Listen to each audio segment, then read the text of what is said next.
जब रात तारीकी में डूबी हुई हो,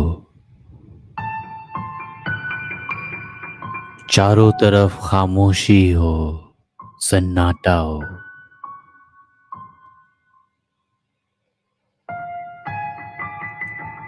और आप एक लंबे सफर पे निकले हुए हो, अनजान रास्तों से गुजरते हुए, ऐसी सड़कों से जिनकी कहानियां काफी मशहूर हों, जंगलात से गुजरते हुए वो रास्ते, कभी आबादी के बीच से, कभी वीरान सड़कों से होते हुए आपको आपकी मंजिल तक पहुंचाने में आपकी मदद कर रहे हो। लेकिन उन्हीं अंधेरे रास्तों पे कुछ ऐसे वाकयात भी पेश आए हैं जिसे सुन के रात में सफर करने वाले अक्सर ये सोचा करते हैं कि आया रात में सफर करना ठीक है भी कि नहीं।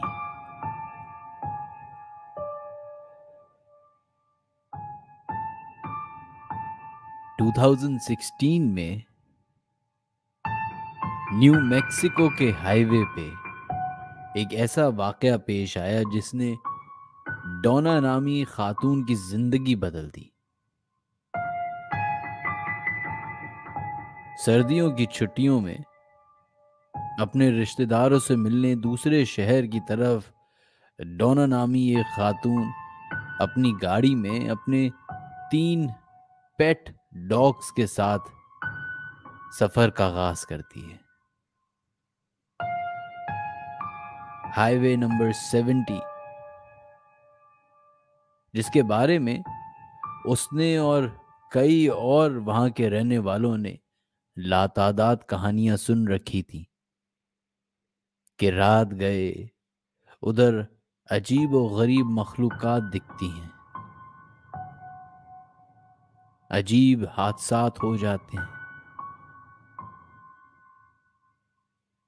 लेकिन आम लोगों की तरह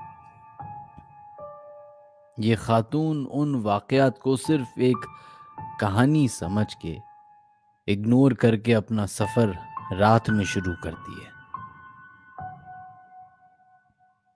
एक गाड़ी, उसमें डोना और उसके 3 पालतू कुत्ते। सफर का आगाज होता है, सब कुछ ठीक ठाक चल रहा होता है कि 4-5 घंटे सफर करने के बाद तकरीबन रात के 2 या सवा 2 बजे के करीब वो हाईवे नंबर 70 से गुजरती हुई एक ऐसी इशारा पे टच करती है जहां पे उसको एक छोटी सी पहाड़ी दिखती है। ये पहली दफा नहीं था कि डोना उस हाईवे से सफर कर रही थी। इससे पहले भी कई दफा वो जा चुकी थी और लातादाद दफा वो इसी छोटी सी पहाड़ी से गुजर चुकी थी। लेकिन इस दफा कुछ अजीब हुआ। जैसे ही डोना की गाड़ी उस पहाड़ी के करीब से गुजरी तो उसको महसूस हुआ कि जैसे उसकी गाड़ी का टायर पंचर हो गया है। गाड़ी संभालते संभालते उसने साइड लेन में लगाई, बाहर उतर के देखा तो उसको ये देख के अजीब लगा कि कोई भी टायर पंक्चर नहीं था। अभी वो दोबारा गाड़ी में बैठी रही थी कि उसकी नजर उस पहाड़ी पे पड़ी तो उसने नोट किया कि पहाड़ी की बिल्कुल चोटी पे क्रॉस का निशान बना हुआ है। लेकिन आज की रात वो क्रॉस का निशान कुछ अजीब सा दिख रहा था। दूर फासले से उसने ये भी देखा कि उस क्रॉस के निशान के साथ कोई और खड़ा हुआ भी है। जाहिर है फासला इतना था कि वो शक्ल तो नहीं दिख रही थी, लेकिन सिलवट में नजर आ रहा था कि कोई मौजूद है।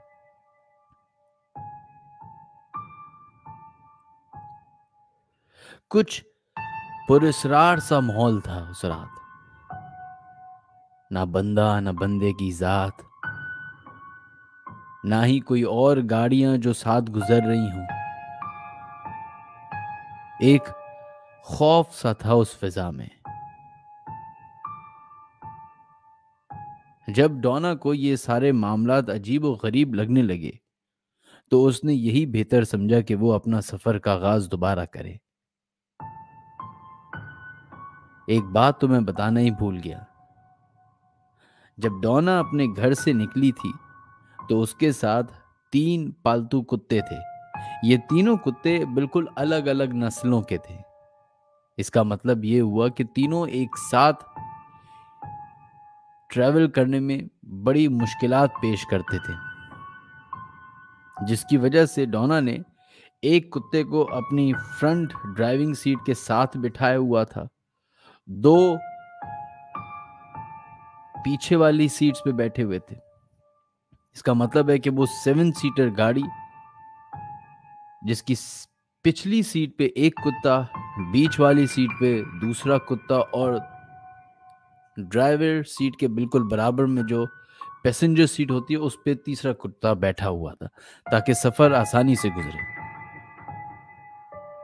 जब डोना उस पहाड़ी वाले इलाके से खौफजदा होके गाड़ी में दोबारा बैठती है तो उसके लिए मंजर ही बिल्कुल बदल चुका होता है।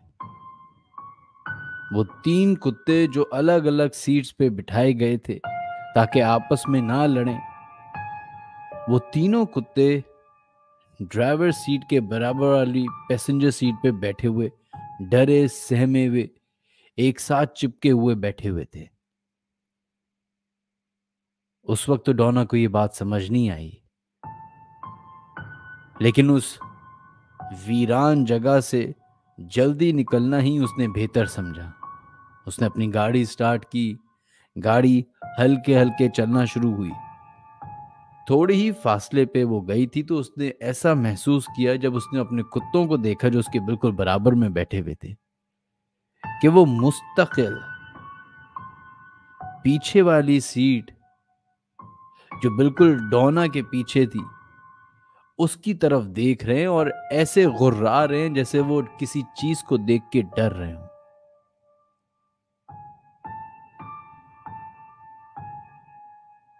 थोड़ी देर तक तो वो ये समझने की कोशिश ही करती रही कि आखिर माजरा क्या है। इस दौरान डोना को भी कपकपी तारी होना शुरू हो गई। उसको ऐसा लगना शुरू हो गया कि उनके अलावा भी उस गाड़ी में कोई मौजूद है जो पिछली सीट पे बैठा हुआ है। उसने शीशे के जरिए देखने की कोशिश की लेकिन कोई नहीं दिखा। लेकिन कुत्ते बाकायदा उसी तरीके से उसी एक लोकेशन को मार्क करके उसी तरफ देखे जा रहे और ऐसे गुर्रा रहे जैसे वो किसी चीज को देख के खौफजदा हों।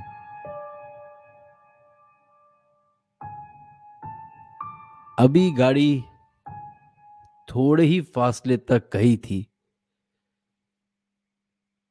कि डोना को अचानक से एक अजीब सी गाड़ी के पीछे वाली सीट से आवाज आना शुरू होती है, ऐसे जैसे कोई पीछे से आवाजें निकाल रहा हो।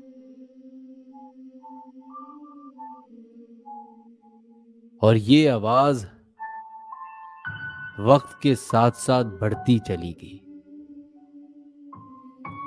एक पॉइंट ऐसा आया कि डोना को गाड़ी चलाते हुए बाकायदा ऐसा लगा कि कोई उसके कान के पास आके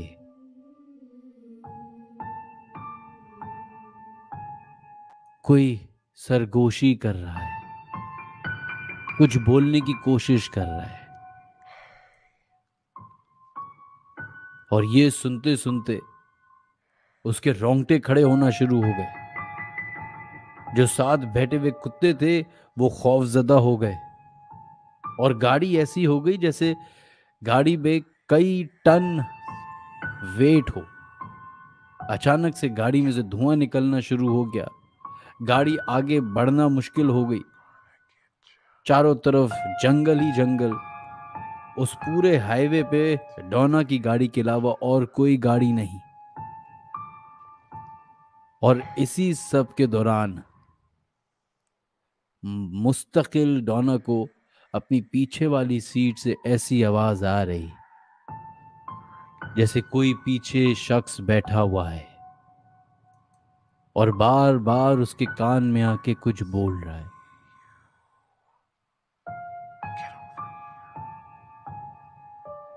लेकिन जैसे ही गाड़ी एक मखसूस इलाके को क्रॉस करती है तो अचानक से पूरा माहौल बदल जाता है। जो माहौल खौफ तारी कर चुका था, जो गाड़ी चलने का नाम नहीं ले रही थी, जो कुत्ते खौफजदा थे और जो डोना जिसके रोंगटे खड़े हो चुके थे अब तक, उसको ऐसा महसूस हुआ कि शायद गाड़ी से अब वो जो भी मखलूक थी वो जा चुकी है। और फिर देखते ही देखते गाड़ी भी सही चलने लगी, वो कुत्ते भी काम डाउन हो गए और वो वीरानियत चारों तरफ जो छाई हुई थी भी वो भी कम हो गई। न्यू मैक्सिको के रूट नंबर 70 पे ये वाकया सबसे कॉमन तरीन है। जो अक्सर ट्रक ड्राइवर्स उस रूट पे सफर करते हैं उनके साथ इस तरह का वाकया होना लाजमी ही है। और बकौल वहां के लोकल्स के, एक हिच हाइकर का किस्सा भी इस वाकये से अटैच्ड है, जिसकी रात गए गाड़ी खराब हो गई थी और फिर उसकी डेड बॉडी बीच हाईवे पे मिली थी, जिसके बाद से कहा जाता है कि उस माउंटेनियर की रूह भटकती है और अक्सर लोगों को इस तरह के वाकयात फेस करने पड़ते हैं।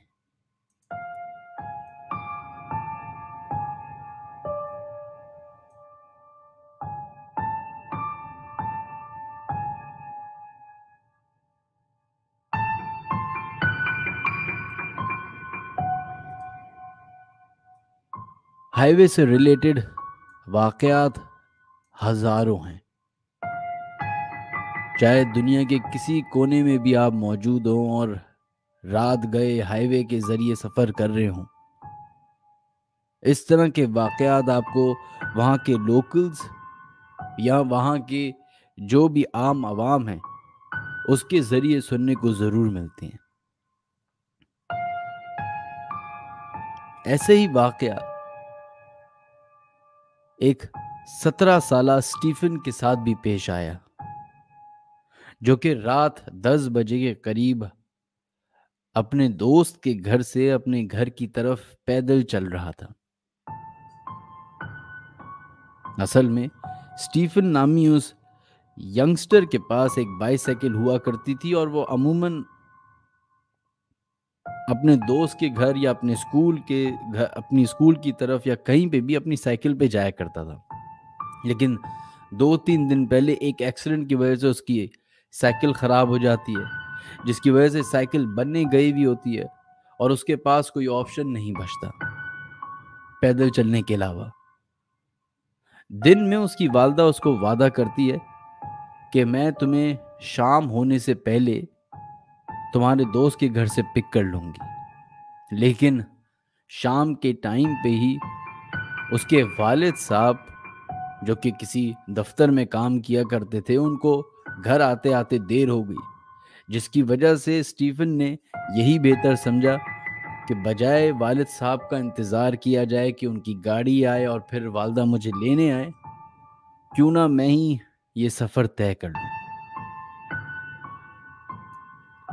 ये वाकया है न्यू पोर्ट के एक टाउन जिसे श्रॉपशायर के नाम से जाना जाता है। कहा जाता है कि उस हाईवे पे अक्सर लोगों के साथ अजीब-ओ-गरीब वाक़यात हुए हैं। क्योंकि स्टीफ़न भी वहीं लोकली रहने वाला था, तो उसको भी इस तरह के वाक़यात के बारे में बिल्कुल इल्म था। लेकिन जब आप यंग होते हैं तो इस तरह की कहानियों पे ज़्यादा कान नहीं धरते, इग्नोर कर देते हैं या इन बातों को नहीं मानते। उसने भी ऐसे ही किया। अपने दोस्त के घर से निकलते-निकलते उसको रात हो गई। अब वो उस रोड की तरफ बढ़ता हुआ जा रहा है। चारों तरफ जंगल ही जंगल है। जहाँ जंगल होता है वहाँ वीरानियत होती है, खामोशी होती है। उसके सीधे हाथ की तरफ एक रेड ब्रिक्स की वॉल थी।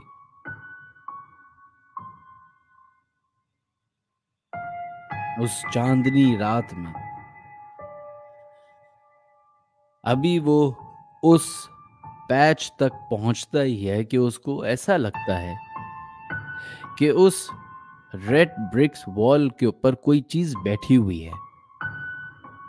उस चीज को इग्नोर करते हुए या ये समझते हुए कि कोई शायद जानवर है या कुछ एक्स्ट्रा चीज है जिसकी वजह से वो चीज विजिबल है, वो अपनी धुन में आगे बढ़ ही रहा होता है कि जब वो उस चीज के करीब पहुंचता है तो देख के दंग रह जाता है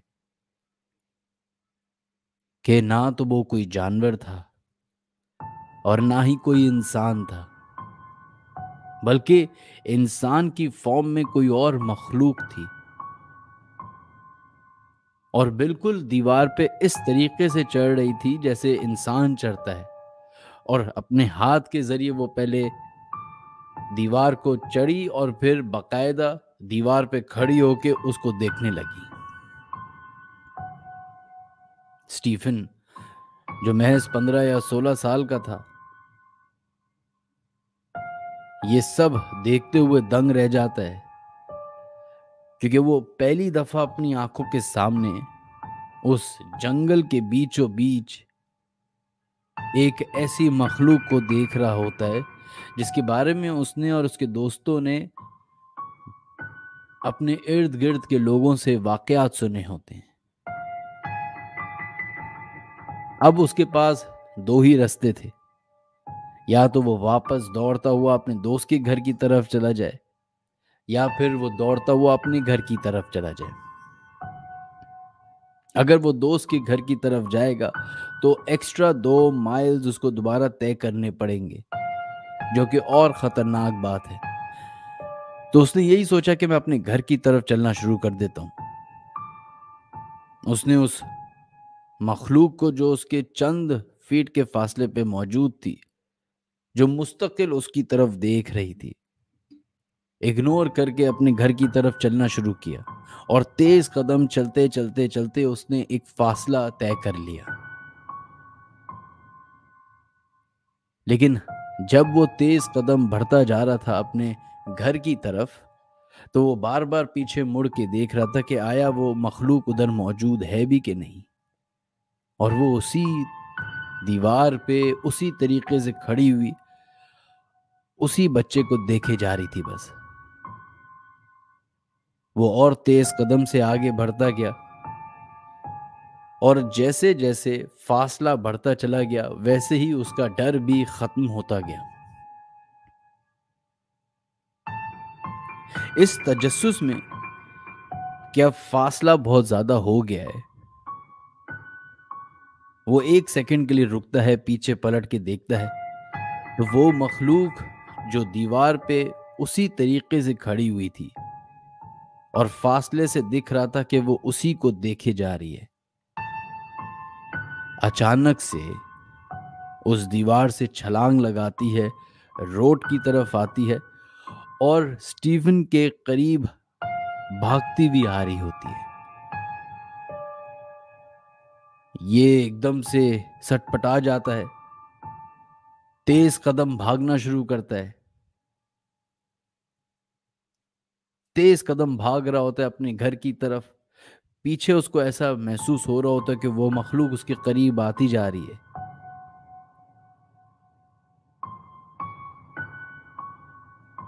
इत्तेफाकन उसका घर टाउन के बिल्कुल शुरुआत में ही था। वो दौड़ते दौड़ते अपने घर की तरफ पहुंचता है, अपने घर का पोर्च खोलता है और दरवाजे की तरफ जाके जोर जोर से बजाना शुरू करता है। अभी वो अपना दरवाजा बजा ही रहा होता है कि उसकी वालदा किसी तरीके से जल्दी से दरवाजा खोले, और वो पीछे पलट के देख रहा होता है तो वो मखलूक तेजी से भागती हुई इसी की तरफ आ रही होती है। और कोई 20 या 30 फीट का फासला रह चुका होता है जब उसकी वालदा अचानक से दरवाजा खोलती हैं। वो दरवाजे के अंदर जाता है, दरवाजा बंद करता है और वालदा को हाँफते कांपते पूरा वाकया बताता है। इस दौरान अचानक से दरवाजे पे दस्तक होना शुरू होती है। वालदा भी डर जाती हैं। ये अपनी वालदा को दरवाजा खोलने से रोकने के लिए मना करता है। थोड़ी देर रुकने के बाद जब वो आवाज आना बंद हो जाती है तो ये साथ में ही एक खिड़की होती है, उसकी तरफ से बाहर की तरफ झांकते हैं दोनों माँ बेटे। तो वो मखलूक उनके घर के सामने जो रोड बनी होती है उसके बीचों बीच खड़ी होती है और उनके देखते ही देखते वो हवा में गायब हो जाती है। ये इंग्लैंड के एक शहर न्यूपोर्ट में वाक़ एक छोटे से गांव की कहानी है।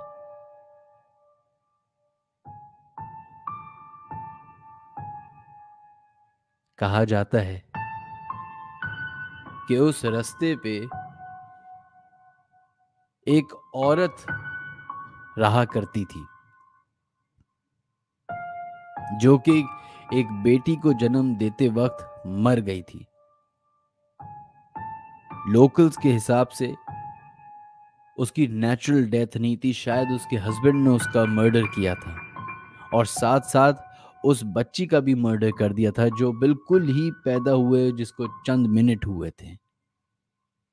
उस दिन के बाद से कहा जाता है उस औरत की रूह उस इलाके में मखसूस जगह पे भटकती है।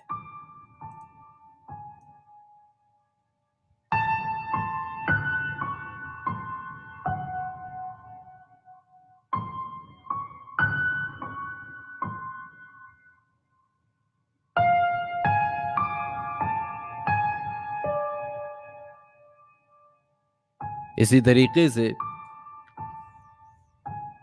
ऑस्ट्रेलिया, जो कि एक बिल्कुल ही मुख्तलिफ कॉन्टिनेंट है, जहां एक जमाने में जिसे जेल बना दिया गया था उन कैदियों का जो कि दुनिया के सबसे खतरनाक तरीन कैदी कहलाए जाते थे।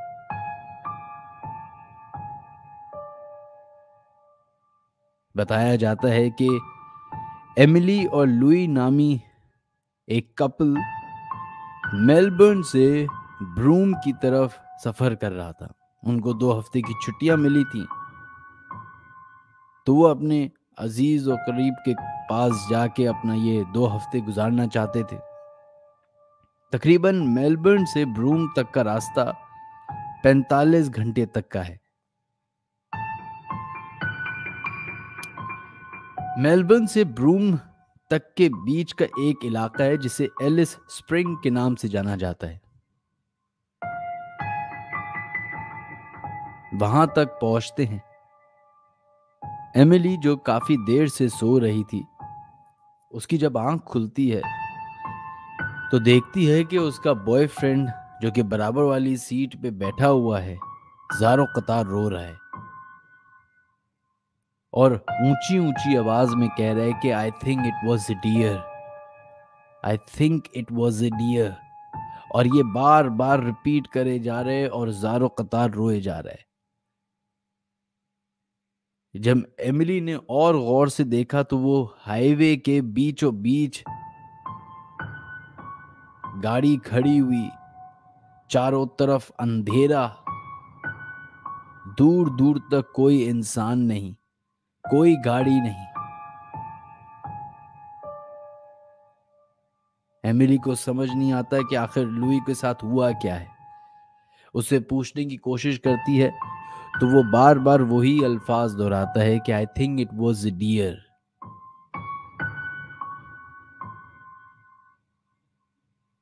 एमिली लुई को पैसेंजर सीट पे बिठाती है और खुद गाड़ी चलाना शुरू कर देती है।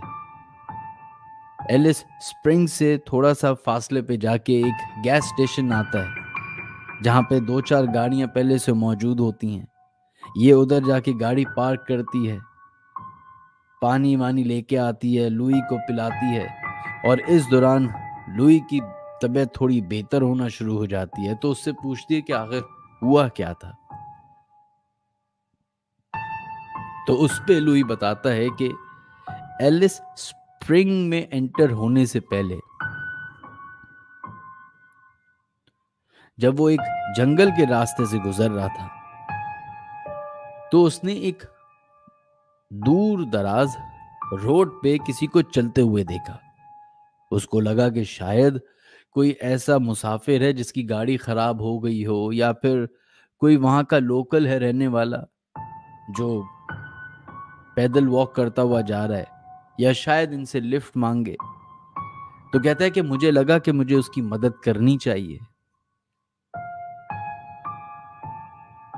कहते हैं जैसे जैसे मेरी गाड़ी उस शख्स की तरफ बढ़ती गई जिसकी सिर्फ पीठ मुझे नजर आ रही थी उस वक्त तक, तो मुझे ऐसा लगने लगा कि कोई मर्द है जिसकी शक्ल, चेहरा जो है वो थोड़ा लंबा सा है। कहते हैं जैसे ही मेरी गाड़ी उसके करीब पहुंची और मेरी हेडलाइट्स उस पर पड़ी तो जो मैंने देखा वो, कहता है, मैं अब भुला नहीं सकता। वो कहते हैं जैसे ही उसके चेहरे पे मेरी हेडलाइट्स पड़ी हैं तो मैंने देखा है कि उसका जो चेहरा जो मुझे लंबा सा दिख रहा था, असल में वो लंबा सा नहीं बल्कि किसी जानवर का चेहरा लग रहा था। और पूरी लाइट में ये साफ जाहिर हो रहा था कि वो सिर्फ हड्डियों का एक मुजस्समा है। सबसे भयानक बात यह थी कि उस मखलूक की जो आंखें थीं वो बिल्कुल काली थीं और ऐसा लग रहा था कि उनके अंदर कोई जिंदगी नहीं है। कहता है मैंने अपनी फुल थ्रॉटल स्पीड मारी है और मुझे ऐसा लगा कि मेरी गाड़ी चल नहीं रही। मैंने फुल एक्सेलरेट किया हुआ है लेकिन गाड़ी ऐसा लग रहा है कि हैवी हुई हुई है, किसी ने पीछे से रोकी हुई है। जब मैंने मिरर से देखा तो वो मखलूक जो भी थी वो हमारी गाड़ी के साथ पीछे पीछे भाग रही थी। वो कहते हैं एक पॉइंट तक वो मखलूक हमारी गाड़ी के पीछे पीछे भागती रही और जोर जोर से उसमें से किसी मर्द के, ऐसा लग रहा था कि किसी मर्द के हंसने की आवाज आ रही है।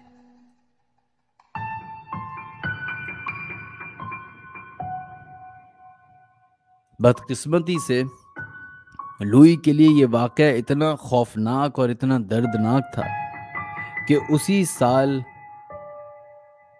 साल के चंद महीने के बाद उसकी डेथ हो जाती है। बकौल एमिली के, जब लुई वापस अपनी नॉर्मल जिंदगी में भी आ गया था तो वो अक्सर ये शिकायत करता था कि वो मखलूक उसको उसके कमरे में दिखती है। शायद उसी मखलूक की वजह से उसकी डेथ हुई हो। खैर जनाब, प्रोग्राम के दूसरे इंटरेस्टिंग एक वाक़े की तरफ हम बढ़ते हैं। तारीख अगर पढ़ी जाए तो उसमें आपको कई सारे ऐसे वाक़यात मिलेंगे जिसको आज तक अनसॉल्व कहा जाता है। अगर आप मिरेकल्स को उठाएं जिसमें पिरामिड्स सबसे सरे फहरिस्त हैं, तो आज तक ये गुत्थी सॉल्व नहीं हो सकी कि ये पिरामिड्स आखिर बने तो कैसे। कौन सी टेक्नोलॉजी यूज हुई, कौन लोग थे, कैसे ये पत्थर आए। इसके अलावा और भी कई सारे वाकयात हैं जिनको अगर मैं बोलना बताना शुरू करूंगा तो शायद 3-3 4-4 घंटे भी कम पड़ जाए। लेकिन उन्हीं वाकयात में से 3 ऐसे वाकयात तारीख में हमें मिलेंगे जो कि ऐसे बच्चों के बारे में हैं जिन्हें मिस्टीरियस चिल्ड्रन इन हिस्ट्री कहा जाता है, जिनमें सर फहरिस्त हैं 12th सेंचुरी की शुरुआत में इंग्लैंड में एक वाकया पेश आया। एक ऐसा वाकया जिसकी आवाज आज तक सुनाई देती है। क्या हुआ था 12th सेंचुरी में, उसके ऊपर थोड़ी सी नजर डालते हैं। वुल्फ पिट नामी जगह, जो कि एक डेंसली पॉपुलेटेड एरिया था एक इंग्लैंड के काउंटी का, बताया जाता है कि एक रात लोकल फार्मर को 2 डरे सहमे बच्चे एक जंगल से मिलते हैं। वो उनको पकड़ के शहर की तरफ लेके आता है, उनसे बात करने की कोशिश करता है तो उनकी जो जबान होती है उसको समझ नहीं आ रही होती। उसके जो वो कपड़े पहने होते हैं बच्चे, वो उसको देख के लग रहा होता है कि ये हमारी पूरी काउंटी में इस तरह के कपड़े कोई नहीं पहनता। और सबसे अजीब बात, वो दोनों बच्चों के स्किन का कलर ग्रीन होता है। अब ये उस वक्त की जो इंग्लैंड की काउंटी थी, जो उस सफोक नामी काउंटी में रहा करते थे फार्मर्स, वहाँ के जो लोकल्स थे उनका मानना ये था कि उसी इलाके के जंगलात में और उन जंगलात के अंदर जो गार हैं उनके अंदर सीक्रेट पोर्टल्स हैं। ये अब 12th सेंचुरी में जो लोग थे उनका ये कहना था। और वो एक ऐसी जगह वहां पे मौजूद है जिसके जरिए फेरीज या इस तरह की जो फोक लोर्स कहानियां हैं वो उधर से जन्म लेती हैं। लेकिन ये बच्चे तो हकीकत थे। ये इन बच्चों को लेके सर रिचर्ड नामी एक अमीर कबीर लैंड ओनर, जिसकी वो पूरी जमीन होती है, उनके पास लेके जाता है, उनके हवाले किया जाता है और सर रिचर्ड उन बच्चों को अपने घर में पनाह दे देते हैं। उन बच्चों में एक लड़का और एक लड़की मौजूद होते हैं जिन्होंने अजीब व गरीब कपड़े, अजीब व गरीब लिबास पहना होता है। अजीब जिब्रिश में वो बातें कर रहे होते हैं, मतलब ऐसी जबान में जो वहाँ के लोगों को समझ नहीं आ रही होती। और उनका कलर दिखने में हरा होता है। ये एक हैरान कुन बात थी वहाँ के लोगों के लिए। उसके बाद उनको उसी घर में रख लिया जाता है। कई दिन वो भूखे रहते हैं, उनको मुख्तलिफ खाने पेश किए जाते हैं क्योंकि दिखने में वो भूखे लग रहे होते हैं, लेकिन खाना देख के वो कुछ भी खाने की ख्वाहिश जाहिर नहीं करते। लेकिन एक दिन अजीब से वाकया होता है कि जब उस रिचर्ड नामी लैंड ओनर का शेफ कुक ग्रीन बीन्स अपने बाग से निकाल के किचन में ला रहा होता है, तो दोनों बच्चे उस बीन्स को देख के बड़े खुश होते हैं और फौरन उस की तरफ लपकते हैं और उसको ऐसे ही कच्चा खाना शुरू कर देते हैं, जिसपे रिचर्ड और बाकी सारे फैमिली मेंबर्स देख के खुश होते हैं कि चलो बच्चे एटलीस्ट कुछ खाना खाना शुरू करते हैं। थोड़े दिन तक यही सिलसिला चलता रहता है। उसके बाद फिर उनकी डाइट थोड़ी सी वो चेंज करना शुरू करते हैं और वक्तन फवक्तन डाइट में नई नई चीज़ें इजाफा होती रहती हैं और फिर चंद महीनों के बाद वो नॉर्मल खाना खाना शुरू कर देते हैं। इसी दौरान उनकी सेहत भी अच्छी हो जाती है। देखते ही देखते जो उन 2 बच्चों में से लड़का होता है उसकी सेहत डाउन होना शुरू हो जाती है। बताया जाता है हिस्ट्री में कि वो जब से उस जंगल से इस घर तक पहुंचा था, वो अफसुर्दा ही रहा, डिप्रेस्ड रहा, और शायद इसी डिप्रेशन की वजह से उसकी डेथ हो जाती है। लेकिन वो बच्ची बच जाती है। अब सारी बातें एक तरफ, उस गांव के लोगों के जो सवालात थे वो तो हर दिन जन्म ले रहे थे कि आखिर ये बच्ची है कौन, और ये हम सबसे क्यों अलग है, कहां से आई है, कैसे आई है। इसके लिए उसकी जबान समझना जरूरी था। लेकिन वो कौन सी जबान बोल रही थी, ये अगर पता नहीं चलेगा तो आखिर सीखेंगे कैसे। तो उल्टा उस बच्ची को अंग्रेजी सिखाई गई। जब उसने अंग्रेजी सीख ली और वो कम्युनिकेट करना आसान हो गया, तो उसके बाद कई सारे सवालात जो जन्म ले चुके थे उस बच्ची से पूछे गए। उस बच्ची का नाम एंगस बताया जाता है हिस्ट्री में। तो उसने उन सवालात के जब जवाबात देना शुरू किए तो उस टाउन के लोगों के होश उड़ गए। पूछा गया सबसे पहले कि तुम हो कौन, कहां से आई हो, और वो लड़का कौन था तुम्हारे साथ। तो उसने बताया कि वो मेरा भाई था। हम अपने वालिद की जो भेड़ बकरियों का रेवड़ था उसको चरा रहे थे कि हमने देखा कि वो एक गार की तरफ गए हैं। मैं और मेरा भाई उनके पीछे पीछे उस गार के अंदर गए। तो कहते हैं कि हम उनको ढूंढ ही रहे थे, उन भेड़ बकरियों को, कि वो गुम हो गए। और वो क्या गुम हुए, हम भी उस गार के अंदर गुम हो गए। और उसके बाद वो कहते हैं कि थोड़ी देर हम उस गार में बिल्कुल अंधेरे में घूम रहे थे, जगह ढूंढ रहे थे, तलाश कर रहे थे कोई रास्ता बाहर निकलने का, कि हमें एक सुरीली सी आवाज आना शुरू हुई, घंटी बजने की। उस आवाज को फॉलो करते करते हम लोग एक ऐसी जगह पे पहुंचे गार के जहां से हमें एक रोशनी दिखना शुरू हुई। तो हमें लगा कि शायद हम वापस अपने उसी रास्ते की तरफ आ गए। हम उस रोशनी को फॉलो करते करते और उस आवाज को फॉलो करते करते उस गार से बाहर निकले तो दुनिया ही चेंज थी। और फिर वो कहते हैं कि उस गार के बाहर वो फार्मर मौजूद था जिसने हमें ढूंढा और फिर हमें आपके पास ले आए।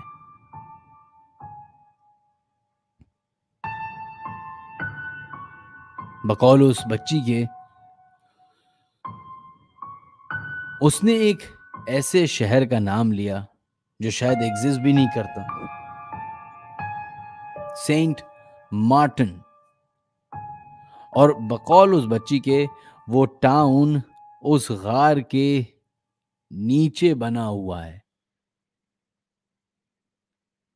जब ये बातें सामने आई, ये जवाबात उन लोगों को मिले और सर रिचर्ड ने इसके ऊपर बाकायदा लोगों के साथ काउंसलिंग शुरू की, तो इनको यकीन हो गया वहां के लोकल्स को कि ये बात जो एक अरसे दराज से चली आ रही थी कि उन जंगलात में और उन गारों में कोई ना कोई ऐसा सीक्रेट पैसेज है टुवर्ड्स अनदर डिमेंशन, शायद ये बात दुरुस्त थी।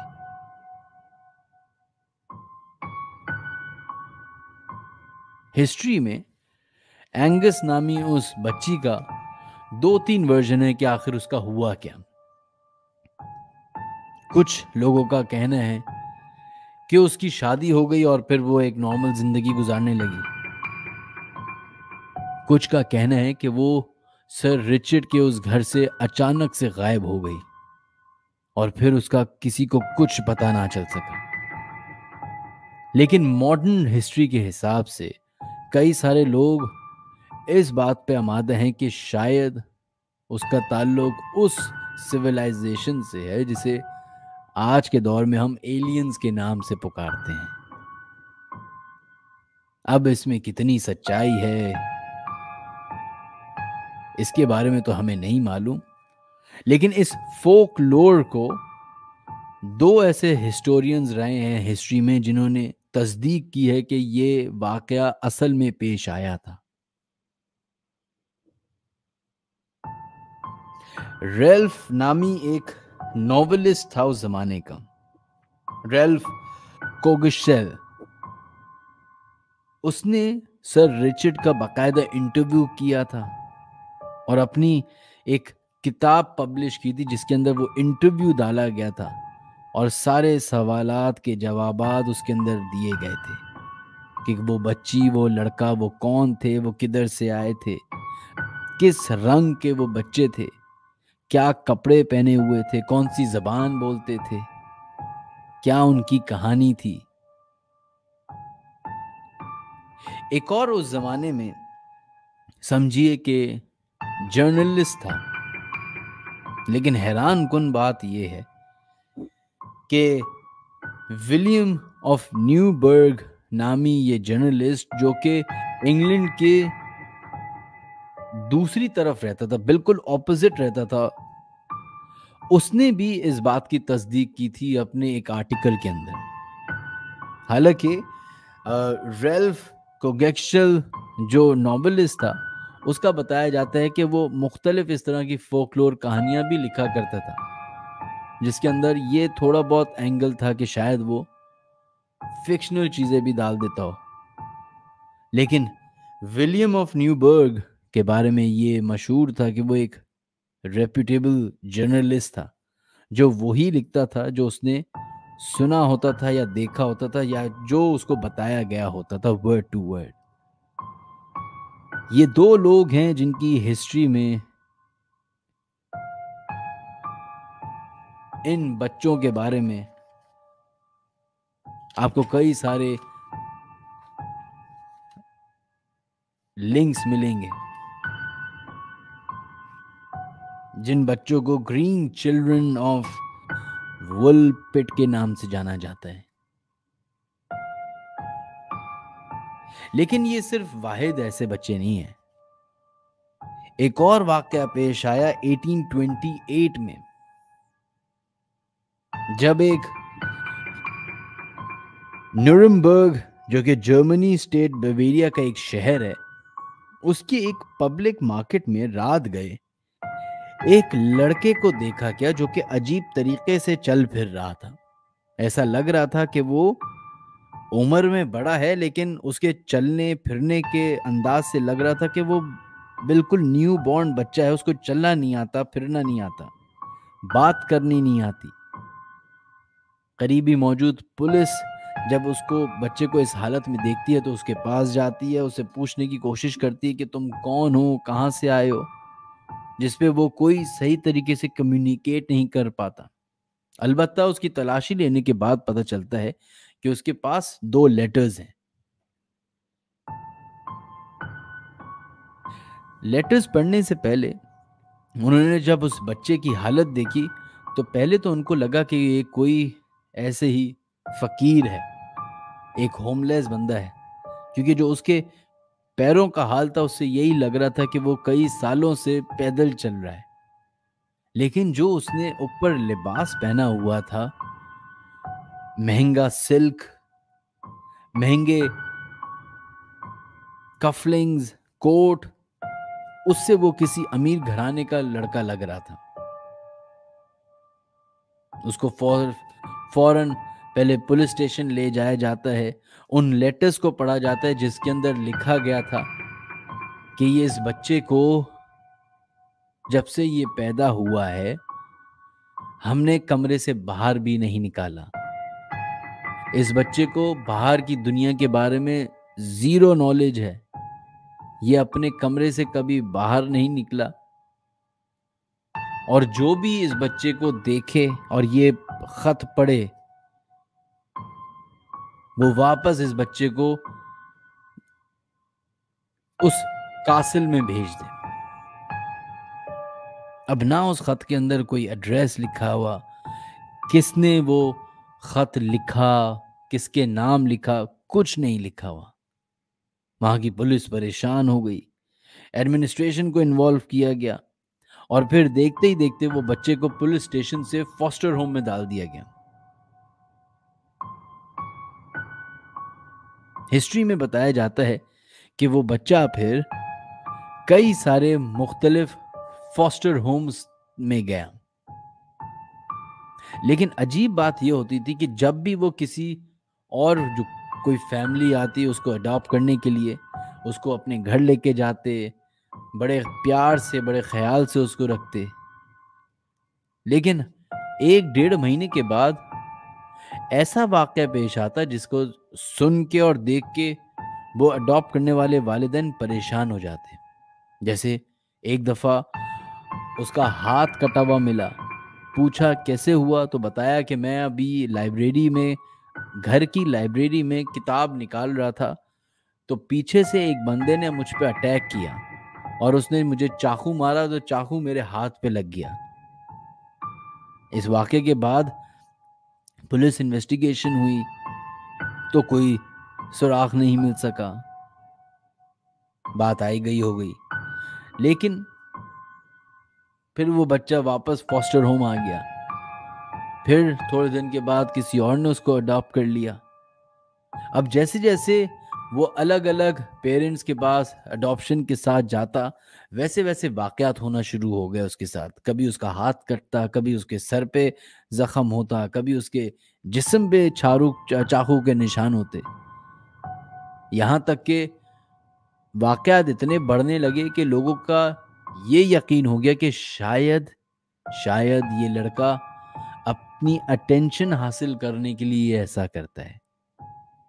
जब पुलिस ने दोबारा उस बच्चे को पुलिस स्टेशन बुलाया और उससे इंटेरोगेशन की और उससे पूरी डिटेल में पूछना चाहा कि आखिर तुम हो कौन, कहाँ से आए हो, क्या करते हो, तो जो बातें उसने बताई वो हैरान कुन थी।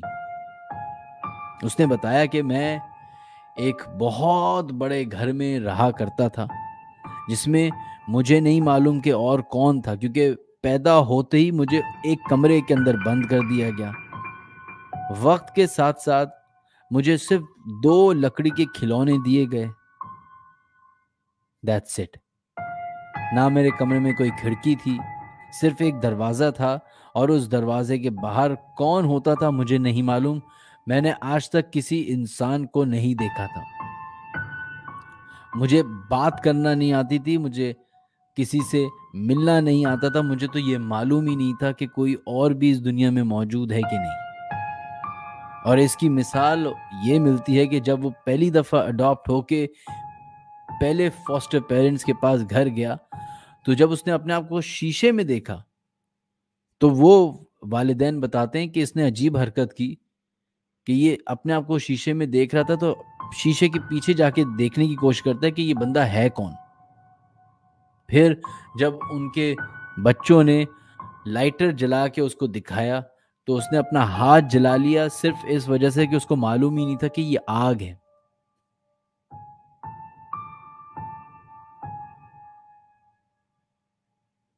वो बच्चा आखिर कौन था? कौन सा ऐसा शख्स था जिसने अपने बच्चे को पैदा करके एक कमरे के अंदर ही बंद रखा? बाय द वे, उसको सिर्फ और सिर्फ पानी और ब्रेड दी जाती थी।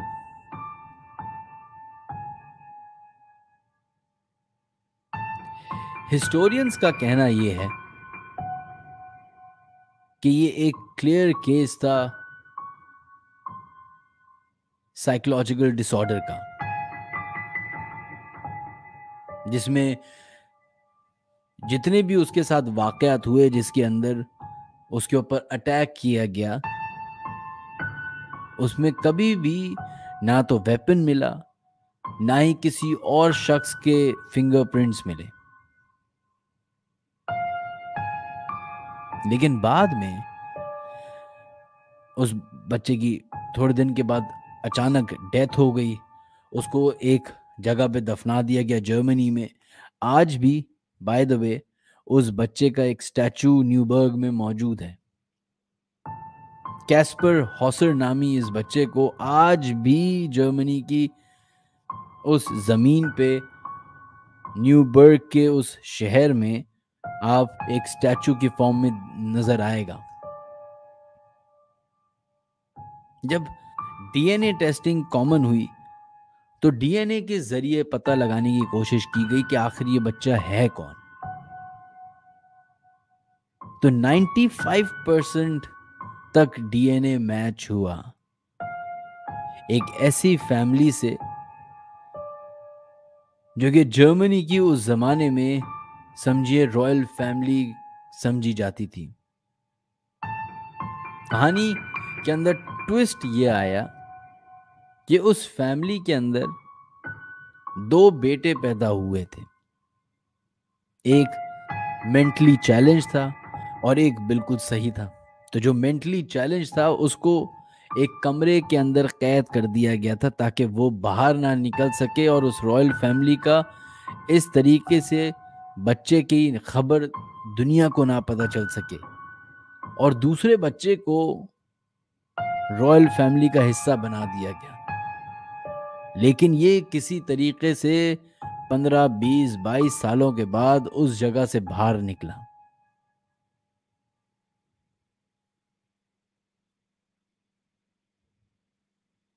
ये थे दूसरा वाकया। टिल डेट ये एक अनसॉल्व मिस्ट्री है कि आखिर वो बच्चा था कौन। 90% लोगों का कहना यह है कि डीएनए से ये पता चल चुका है कि उस जगह के जो किंग्स थे ये शायद उनकी फैमिली से था। लेकिन जब रिसेंट टाइम्स में 2002 या 2003 में उस फैमिली को दोबारा अप्रोच किया गया कि डीएनए टेस्ट दोबारा किया जाए ताकि उससे कंफर्म हो जाए कि ये आपकी फैमिली का है कि नहीं, तो उस फैमिली ने रिजेक्ट कर दिया।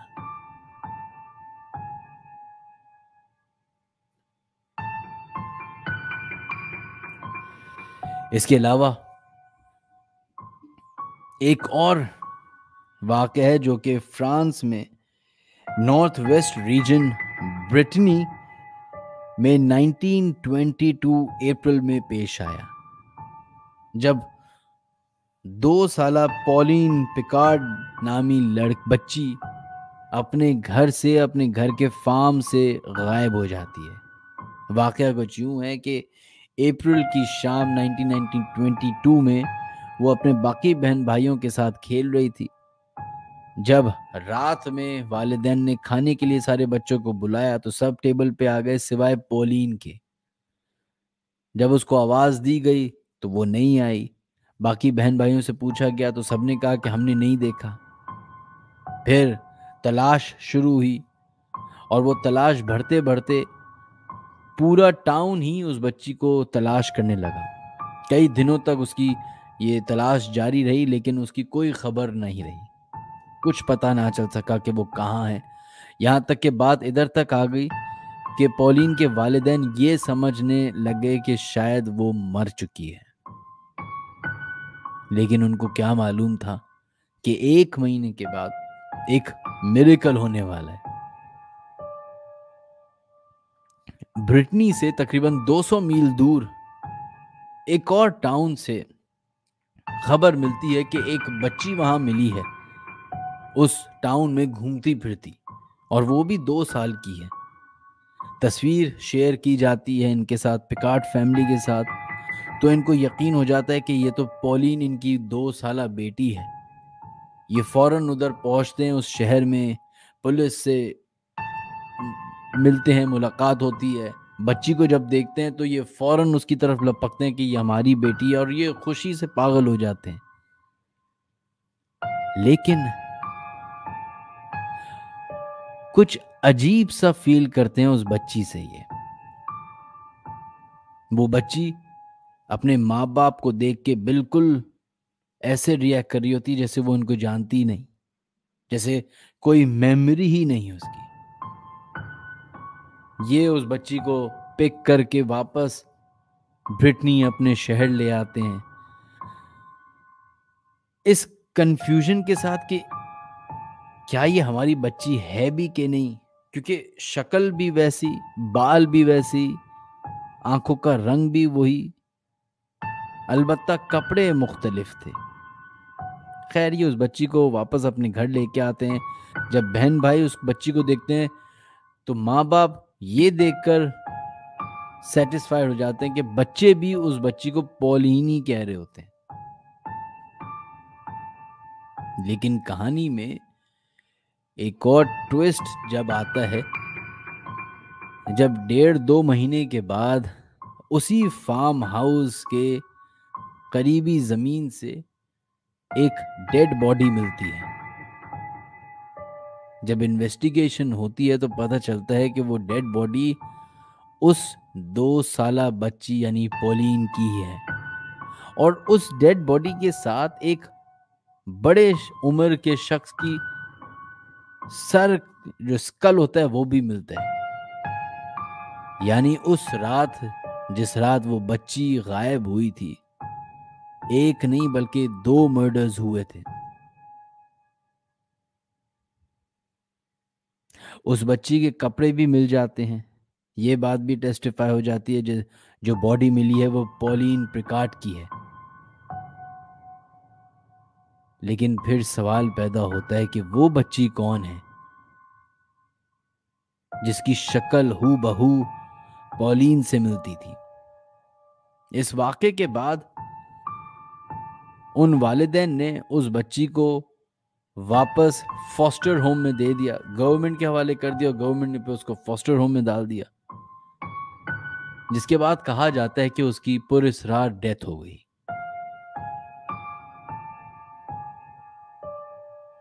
एक और इस बीच में वाकया पेश आता है कि जब पॉलिन की असल डेड बॉडी मिल जाती है तो इन्वेस्टिगेशन होना शुरू होती है कि आखिर मर्डर किया तो किया किसने। 2 लोगों पे शक जाता है, एक पिकार्ट फैमिली के उसी फार्म हाउस पे काम करने वाले के ऊपर, जिसके बारे में लोगों का अक्सर ये कहना था कि वो पॉलिन यानी कि वो 2 साला बच्ची के करीब करीब बहुत दिखा जाता था, और ये भी कहते हुए सुना गया लोगों से कि मैं तुम्हें ले जाऊंगा तुम्हारी असल जगह पे। उस पे शक किया गया। लेकिन एक रात उसी गांव से एक बंदा मार्केट से पिकार्ट फैमिली के घर आता है और उनसे पूछता है कि आपको पॉलिन का पता चल गया। तो जिस पे वो फैमिली बताती है कि पॉलिन की डेड बॉडी हमें मिल चुकी है, जिस पे वो अजीब सी एक सेलिब्रेशन करता है और जाके उसी जगह पे खड़ा हो जाता है जहां से वो डेड बॉडी मिली होती है, और जोर जोर से बोलना शुरू कर देता है कि मुझे माफ कर दो, मैंने उस बच्ची का मर्डर किया है। जिसपे उसको पकड़ लिया जाता है और बाद में उसी के ऊपर केस किया जाता है। लेकिन टिल डेट पॉलिन पिकार्ड और उस बच्ची का आज तक पता नहीं चल सका कि उसका मर्डर कैसे हुआ और वो बच्ची थी तो थी कौन।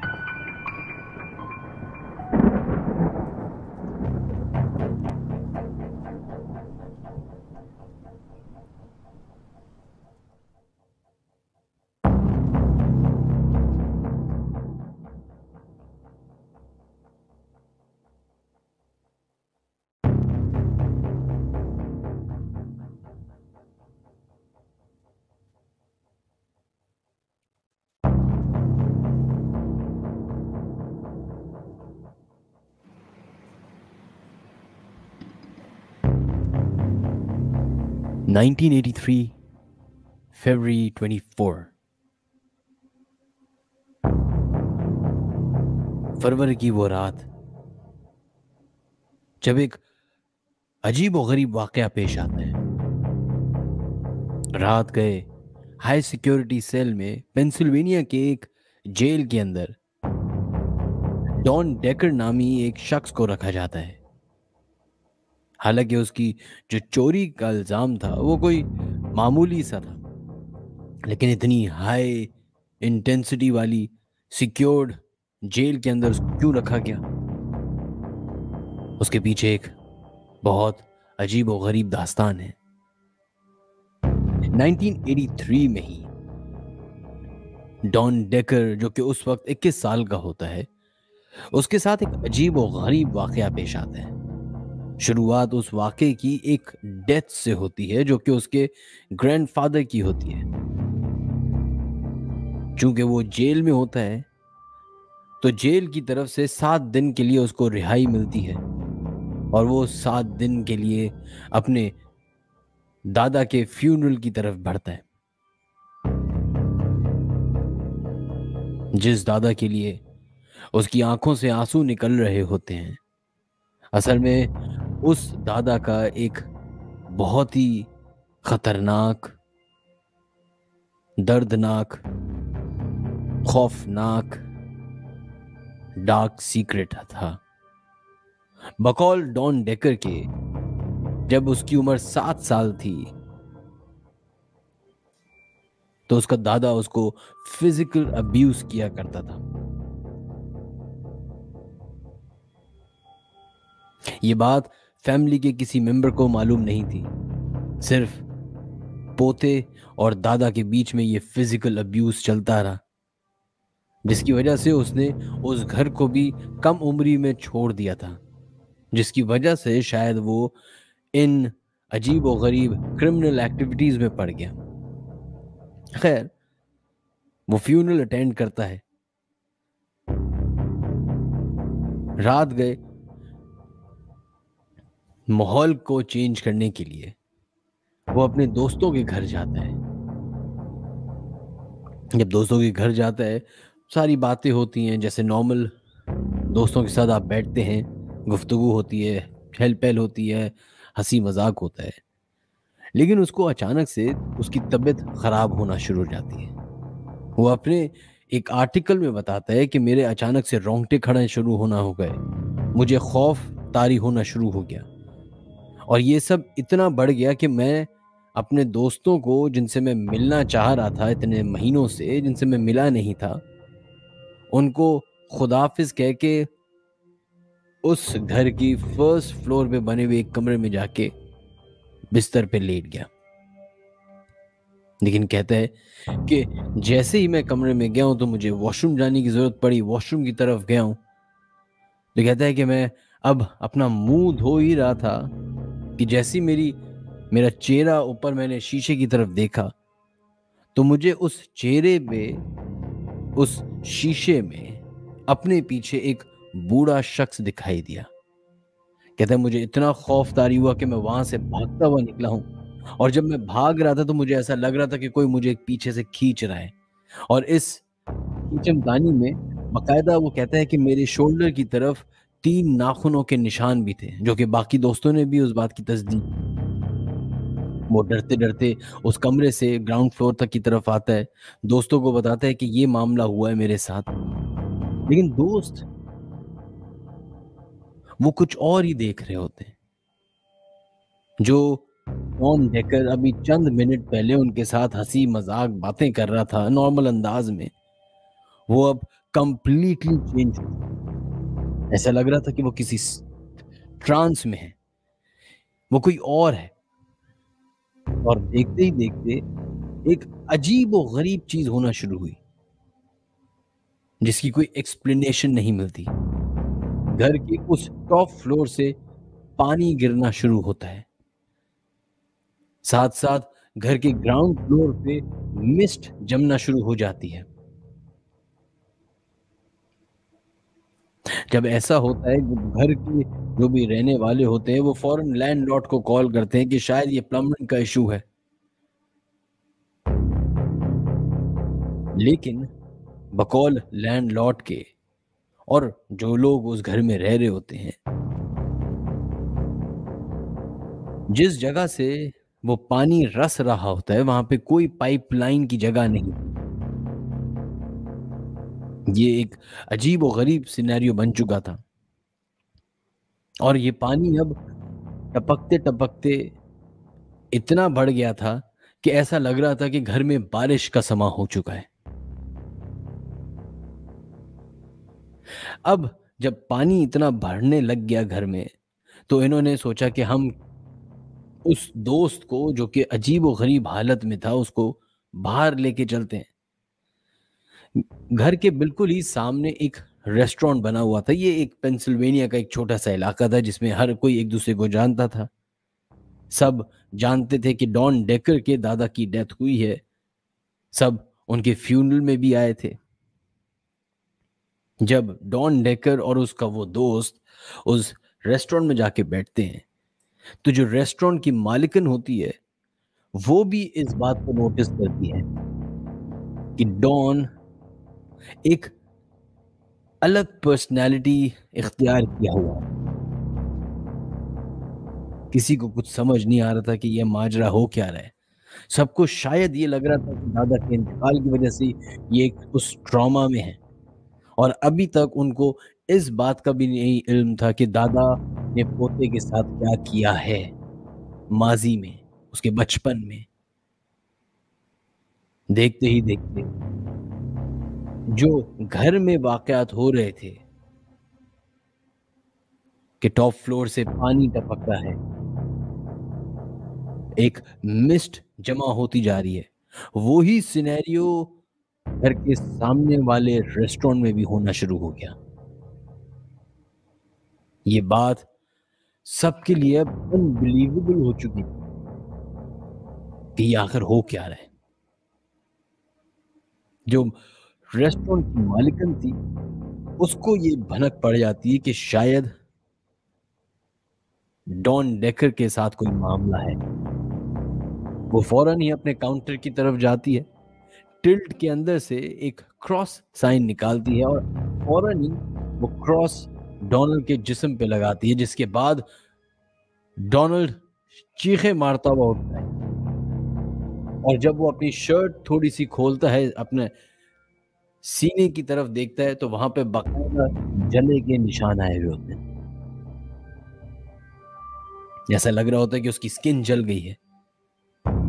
स्किन जलने का रीजन सिर्फ एक ही होता है कि वो पजेस था। लेकिन ये बात बाकी सारे उन दोस्तों को हजम नहीं हुई, उनको समझ नहीं आई, ना ही डॉन को ना ही उसके दोस्तों को। तो वो वापस घर की तरफ चले जाते हैं। जब घर से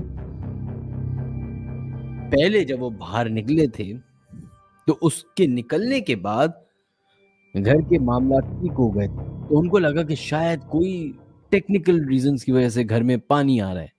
अब चूंकि पानी खत्म हो गया है तो हम दोबारा घर की तरफ चले जाते हैं। जब डॉन और उसके दोस्त उस रेस्टोरेंट से निकल के वापस घर की तरफ जाते हैं, तो फिर से वैसे ही माहौल बनना शुरू हो जाता है।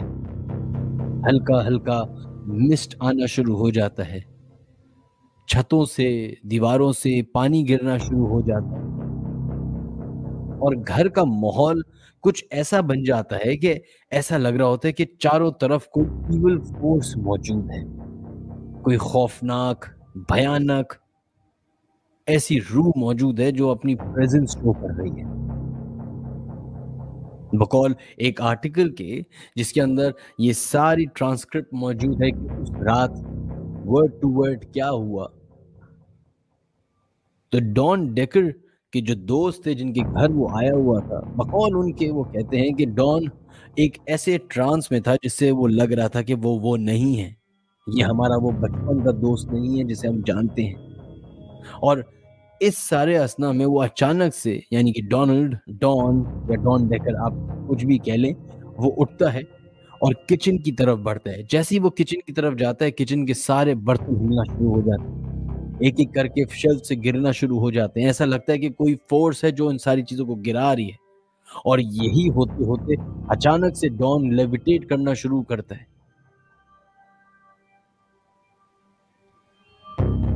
जब ये मामला सारे दोस्त देखते हैं तो वो फौरन पुलिस को कॉल करते हैं।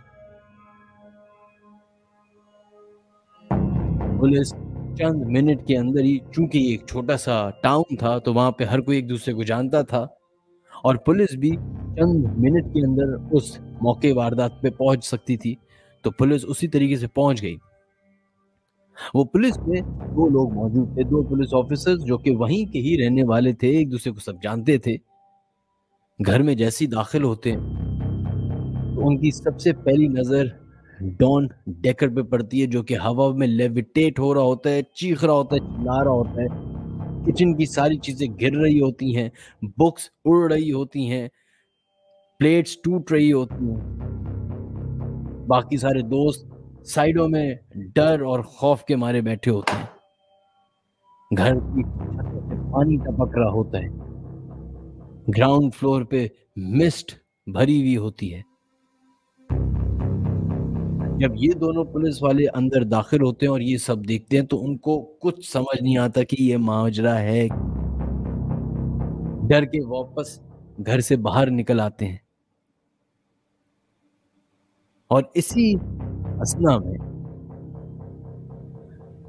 दोस्तों में से एक लड़की, जिसके पास क्रॉस साइन होता है, वो फौरन जाके डॉन डेकर के गले में डालती है, जिसके बाद चंद मिनट के अंदर अंदर सारी सिचुएशन सेटल डाउन हो जाती है।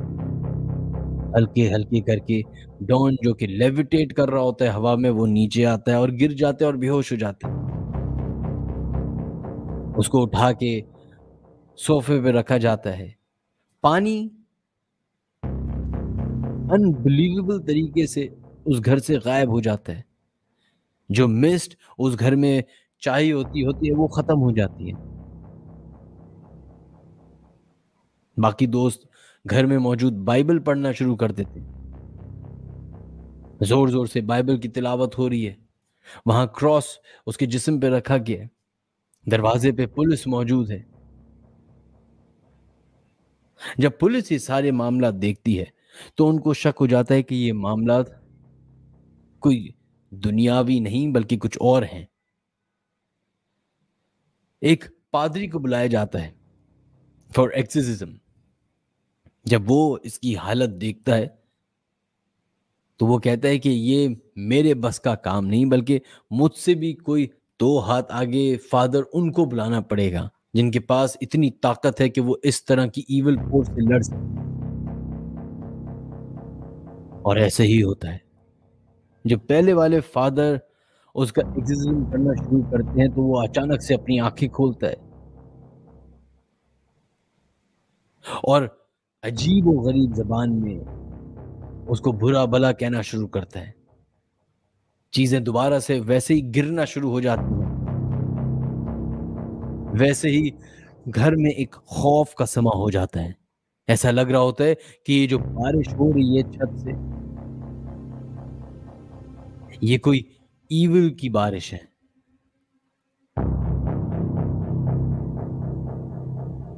अब ये सारे मामला चल रहे होते हैं। नए फादर को इन्वॉल्व किया जाता है, चर्च से बड़े लोगों को बुलाया जाता है और फिर हल्के हल्के करके जब एक्सिज्म होता है, तो डॉन डेकर अपनी ओरिजिनल हालत में वापस आता है। कुछ घंटों के बाद वो बिल्कुल नॉर्मल हो जाता है। उसको कुछ नहीं मालूम होता कि आखिर 3, 4, 5 घंटे उसके साथ क्या हुआ है। बस उसको ये याद ज़रूर था कि जब वो वॉशरूम गया था, तो उसने वहाँ पे किसी एक खौफनाक से बूढ़े शख्स को देखा था अपने पीछे खड़े हुए। और ये उसको इस बात का इल्म हो जाता है कि जो घर में पानी टपक रहा था, वो शायद उसकी वजह से हो रहा था। अब ये भी कह सकते हैं कि डॉन डेकर कोई साइकोलॉजिकली कोई डिस्टर्ब बंदा था या मेंटली चैलेंज था। इस तरह की कोई भी रिपोर्ट इन आर्टिकल्स में मौजूद नहीं है। खैर, जब ये मामला सारे हो जाते हैं, 5-6 दिन गुजर जाते हैं, डॉन वापस से पेंसिल्वेनिया की उस जेल में चला जाता है, जहां पे उसको सख्त सिक्योरिटी में रखा जाता है। इसी रीजन की वजह से एक रात वो एक अपने सेल में बैठा हुआ कुछ पढ़ रहा होता है, लिख रहा होता है कि अचानक से जेल के बाहर मौजूद एक पुलिस वाला, जिसको ये कहानी नई नई पता चलती है कि ये वो शख्स है जिसकी वजह से एक घर में छत से बारिश होना शुरू हो गई। तो वो उसको चैलेंज करता है। ऐसे कई सारे लोग आपको अपने इर्द-गिर्द भी नज़र आएँगे, जो इस तरह की चीज़ों को चैलेंज करते हैं। उस पुलिस वाले ने भी इसको चैलेंज किया। चैलेंज करना ही था कि दोबारा से डॉन की तबीयत खराब होना शुरू हो। वैसे ही सिम्पटम्स दोबारा आना शुरू हो जाते हैं। उसकी आवाज़ बदलना शुरू होती है, आँखें चढ़ना शुरू हो जाती हैं और वो हवा में लेविटेट होना शुरू होता है और देखते ही देखते उस हाई सिक्योरिटी सेल की छत से पानी टपकना शुरू होता है।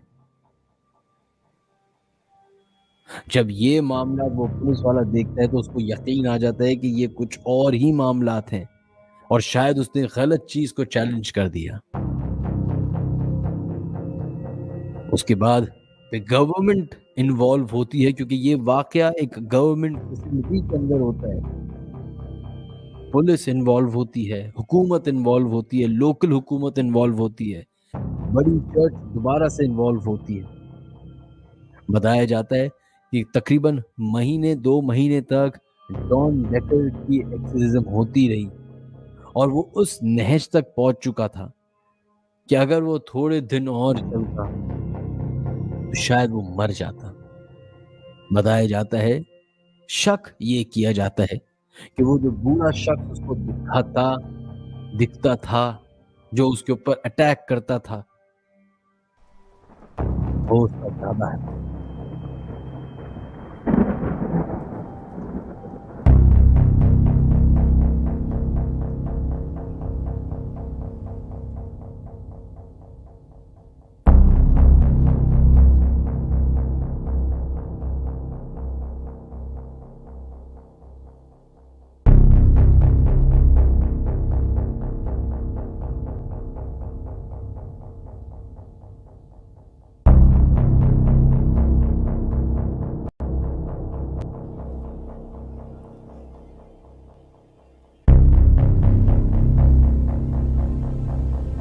साल 2016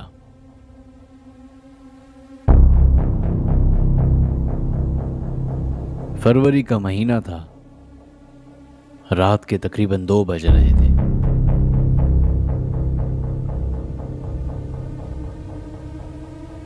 वेल्स के शहर कार्डिफ के एक छोटे से गांव में एक ऐसा वाकया पेश आता है जो कि पूरी कम्युनिटी को दंग कर देता है।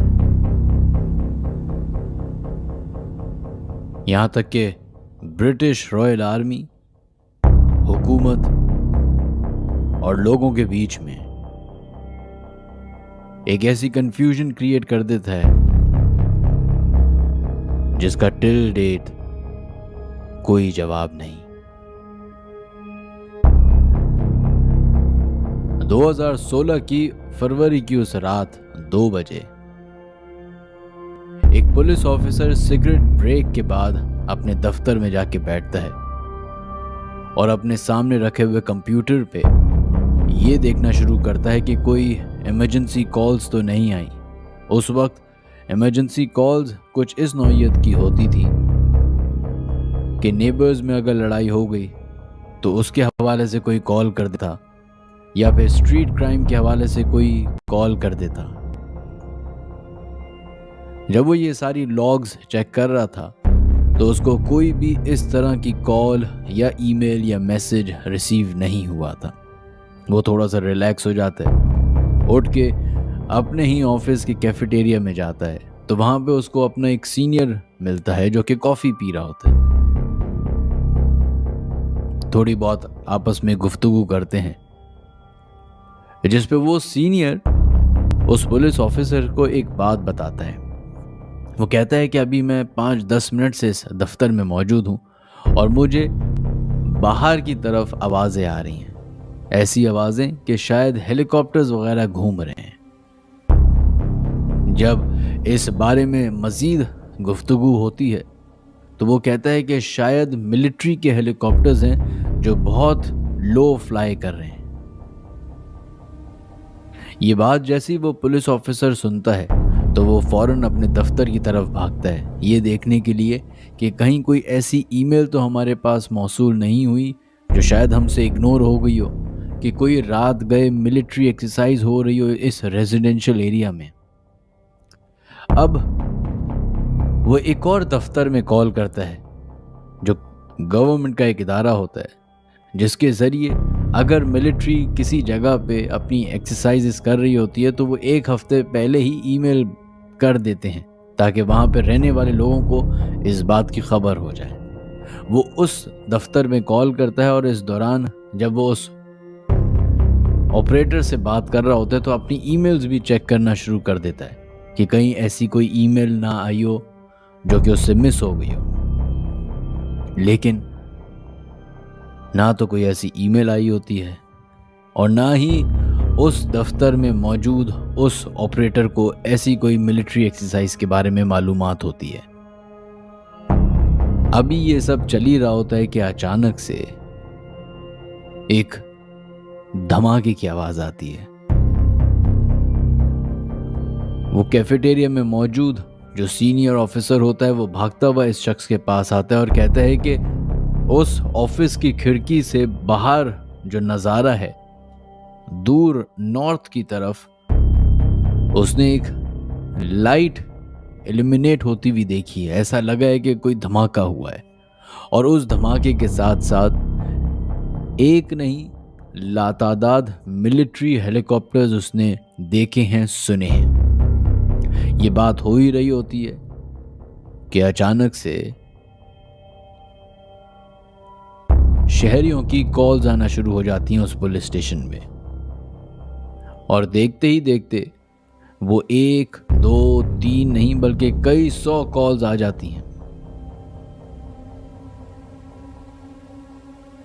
और उन सारी कॉल्स में सिर्फ एक ही शिकायत होती है कि वहां के रहने वाले रात 3 बजे के करीब ये नोट कर रहे हैं कि उनके घरों के ऊपर से मिलिट्री हेलीकॉप्टर्स जा रहे हैं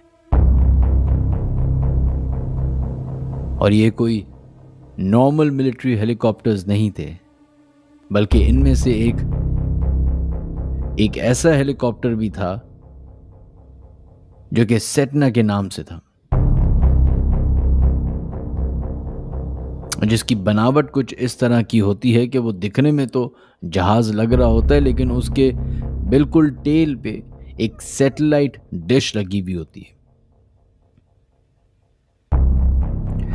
इसी दौरान थोड़ी देर के बाद उस गांव में मिलिट्री के लोग आते हैं, इंटेलिजेंस के लोग आते हैं और वहाँ पे मुख्तलिफ जगहों पे रोड ब्लॉक्स लगा के मुख्तलिफ ड्रेसेस में वो लोगों के इर्द गिर्द पेनिट्रेट करते हैं और उनको बताते हैं कि ये मिलिट्री एक्सरसाइज हो रही है, फलाना हो रहा है, यूं हो रहा है, एक्सक्यूजेस बता देते हैं, जिससे कई सारे लोग तो मुतमईन हो जाते हैं।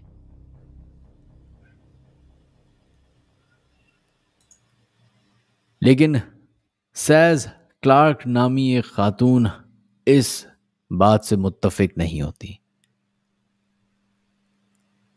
असल में होता ये है कि जिस दौरान पुलिस स्टेशन में बैठे हुए वो 2 पुलिस ऑफिसर्स ये बात डिस्कस कर रहे होते हैं तो उसी गांव के बिल्कुल आखिर में एक घर होता है जहां पे सास क्लार्क नाम की खातून अपनी कई सारी नेबर्स के साथ बैठी होती हैं। रात में शायद वो अपनी पार्टी कर रही होती हैं कि अचानक से वो हवा में देखती हैं कि एक रेड लाइट नमूदार होती है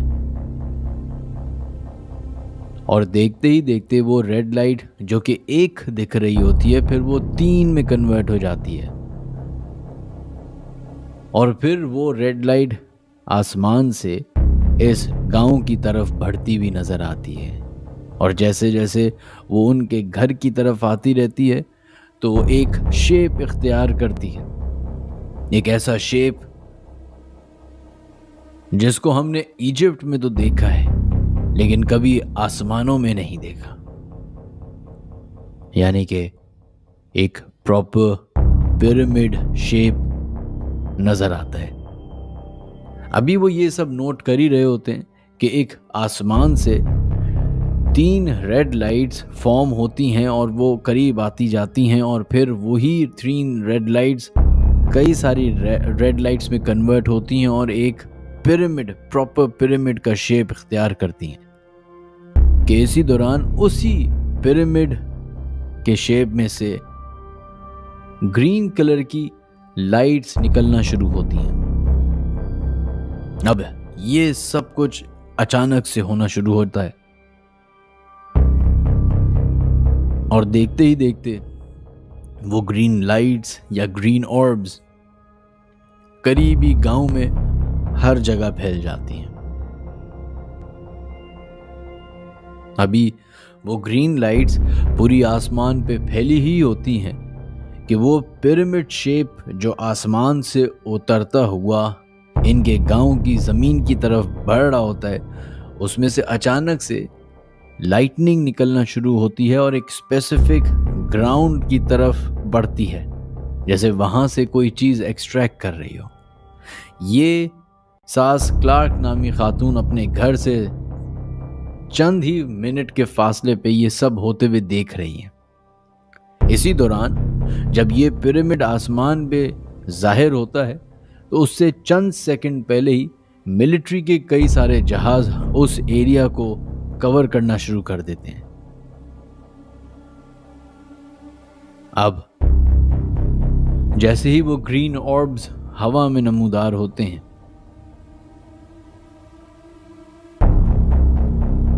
तो वो अपनी अजीब व गरीब फॉर्मेशन क्रिएट करना शुरू करते हैं।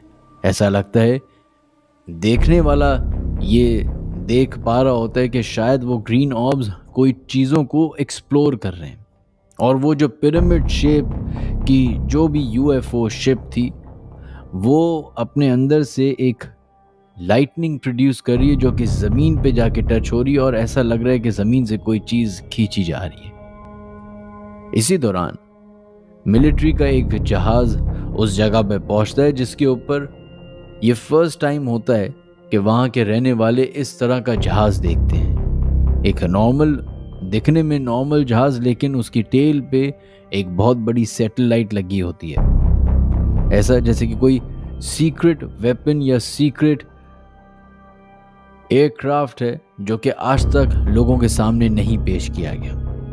वो जैसे ही उस पिरामिड शेप के यूएफओ के करीब पहुंचता है तो अचानक से वो रेड लाइट्स जो बहुत दूर तक रोशन हो रही थी अचानक से बुझ जाती हैं और उनकी आंखों के सामने वो पिरामिड पूरा का पूरा गायब हो जाता है। देखते ही देखते वो ग्रीन ऑर्ब्स जो उस शिप्स के अंदर से निकले होते हैं वो भी एक एक करके गायब होना शुरू होते हैं, सिवाय एक ऑर्ब के जो कि दोबारा से जंगलात की तरफ बढ़ना शुरू होता है और एक अजीब और गरीब एबनॉर्मल स्पीड से बढ़ता हुआ वो जंगल की तरफ चला जाता है और उसी के पीछे कई सारे मिलिट्री जहाज भी जाते हैं।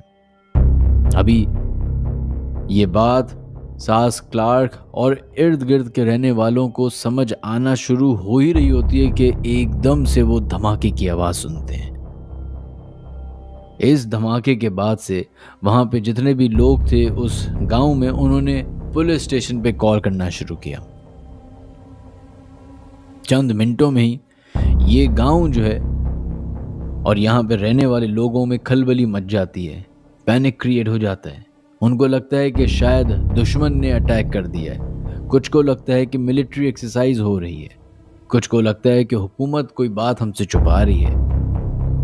थोड़ी देर के बाद हुकूमत के नुमाइंदे आते हैं, चंद इंटेलिजेंस के लोग आते हैं, मिलिट्री के लोग आते हैं, ब्रिटिश एयरफोर्स के लोग आते हैं और वो ये बताना शुरू करते हैं कि ये मिलिट्री एक्सरसाइज थी, फलाना था, धमाका था। लेकिन वहाँ पे रहने वाले लोगों को ये बात साफ पता थी कि गवर्नमेंट ये कवर अप स्टोरी बता रही है, हकीकत कुछ और है। अभी ये कवर अप स्टोरी चली रही होती है कि सास क्लार्क जो खातून होती हैं वो अपने बैकयार्ड से निकल के उस तरफ बढ़ती हैं जहाँ पे उस पिरामिड शेप के जो यूएफओ था उससे लाइट निकल के ज़मीन पे टच हो रही थी। वो उधर जाके अपनी दोस्तों के साथ चेक करती हैं तो वहाँ पे बज़ाहिर तो कुछ नज़र नहीं आ रहा होता, लेकिन एक बात वो ये नोट करती हैं कि जो एरिया लश ग्रीन था, जहाँ पे कई सारे फूल पौधे थे, सिर्फ उस जगह पे ही जो फूल हैं वो मरना शुरू हो गए हैं, जहाँ पे वो बिजली गिरी है। तकरीबन इस दौरान सुबह हो जाती है। सुबह सवेरे सास क्लार्क जो खातून थी, वो ख़बर देखती हैं, अखबारात देखती हैं, तो उसमें ये पब्लिकली डिस्क्लेमर दे दिया जाता है कि ये एक मिलिट्री एक्सरसाइज थी और रहने वालों को परेशान होने की ज़रूरत नहीं। लेकिन जो रात को मिस क्लार्क ने देखा था, उससे ये हुकूमत की कहानी कुछ जुड़ नहीं पा रही थी। अब वो अपने गांव में निकलती है। गांव में सारे लोग बाहर निकले हुए होते हैं, आपस में रात में जो उनके ऊपर गुजरी होती है वो उसके बारे में बात करते हैं। कोई बताता है कि मैंने मिलिट्री के जहाज़ को इतने करीब से देखा कि मेरी तकरीबन छत से ही गुजर के चला गया वो। किसी ने बताया कि मैंने वो रेड ऑर्ब्स देखे थे, किसी ने कहा वो ग्रीन ऑर्ब्स देखे थे, किसी ने कहा कि मैंने रात में एक धमाका सुना। पर बहुत सारे लोगों ने कहा कि नहीं, हमने एक नहीं 2 धमाकों की आवाज़ें सुनी थी। अभी ये बात चली रही होती है कि चंद उस गांव के रहने वाले लोग उस तरफ बढ़ते हैं जहां पे उन्होंने आखिरी दफ़ा उस ग्रीन ऑर्ब को जाते हुए देखा था और उसके पीछे मिलिट्री के जहाज़ को जाते हुए देखा था। जब वो उस प्रिसाइज जगह पे पहुंचते हैं, जो कि उस गांव से चंद फासले पे एक जंगल होता है उधर, तो वो देखते हैं कि एक तकरीबन 1.5 से 2 किलोमीटर की ट्रेल बनी हुई होती है और उस ट्रेल पे कई सारे दरख्त टूटे हुए होते हैं। ऐसा लग रहा होता है कि कई बड़ा सा जहाज उस जगह पे क्रैश हुआ है। जब वो उस जगह पे पहुंचते हैं, बाकायदा देखते हैं, ढूंढने की कोशिश करते हैं कि रात में जो धमाका हुआ है या कुछ भी हुआ है उसकी कोई बखियात उधर मौजूद है कि नहीं। लेकिन टू देयर सरप्राइज वहां पे कुछ नहीं होता, सिवाय इस बात के, सिवाय इस सबूत के कि हाँ, रात में इधर या तो धमाका हुआ है या फिर इधर कोई क्रैशिंग हुई है। अभी वो सब उस जगह पे मौजूद होते हैं कि एक अजीब व गरीब फिनोमेना होना शुरू होता है पूरे इलाके में उस वक्त। क्योंकि फरवरी चल रहा होता है तो ठंडक होती है, लेकिन बर्फ कहीं नहीं पड़ रही होती। लेकिन देखते ही देखते सिर्फ और सिर्फ उस क्रैश साइट पे बर्फ पड़ना शुरू होती है। बाकी चारों तरफ कहीं बर्फ नहीं पड़ रही होती। ये लोग उधर से वापस अपने घर की तरफ दौड़ते हैं और उस जगह पे जाते हैं जहां पे वो पिरामिड स्टाइल की शेप जो लाइटनिंग एक्सट्रैक्ट कर रही थी ज़मीन से।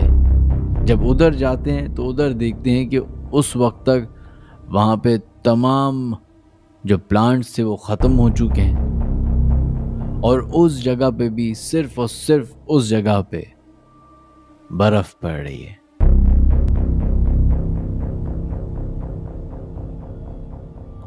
टिल डेट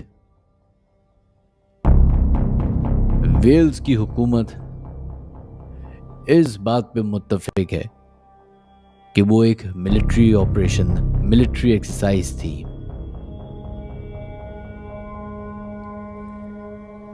लेकिन पेंट्रिया के रहने वाले इस बात पे यकीन रखते हैं कि वो कोई मिलिट्री एक्सरसाइज नहीं थी या ब्रिटिश एयरफोर्स की कोई एक्सरसाइज नहीं थी, बल्कि एक वो सबसे बड़ा हुकूमत का कवर अप था। क्योंकि उस रात उस गांव में उन तमाम लोगों ने बाकायदा एक अनआइडेंटिफाइड फ्लाइंग ऑब्जेक्ट देखा था।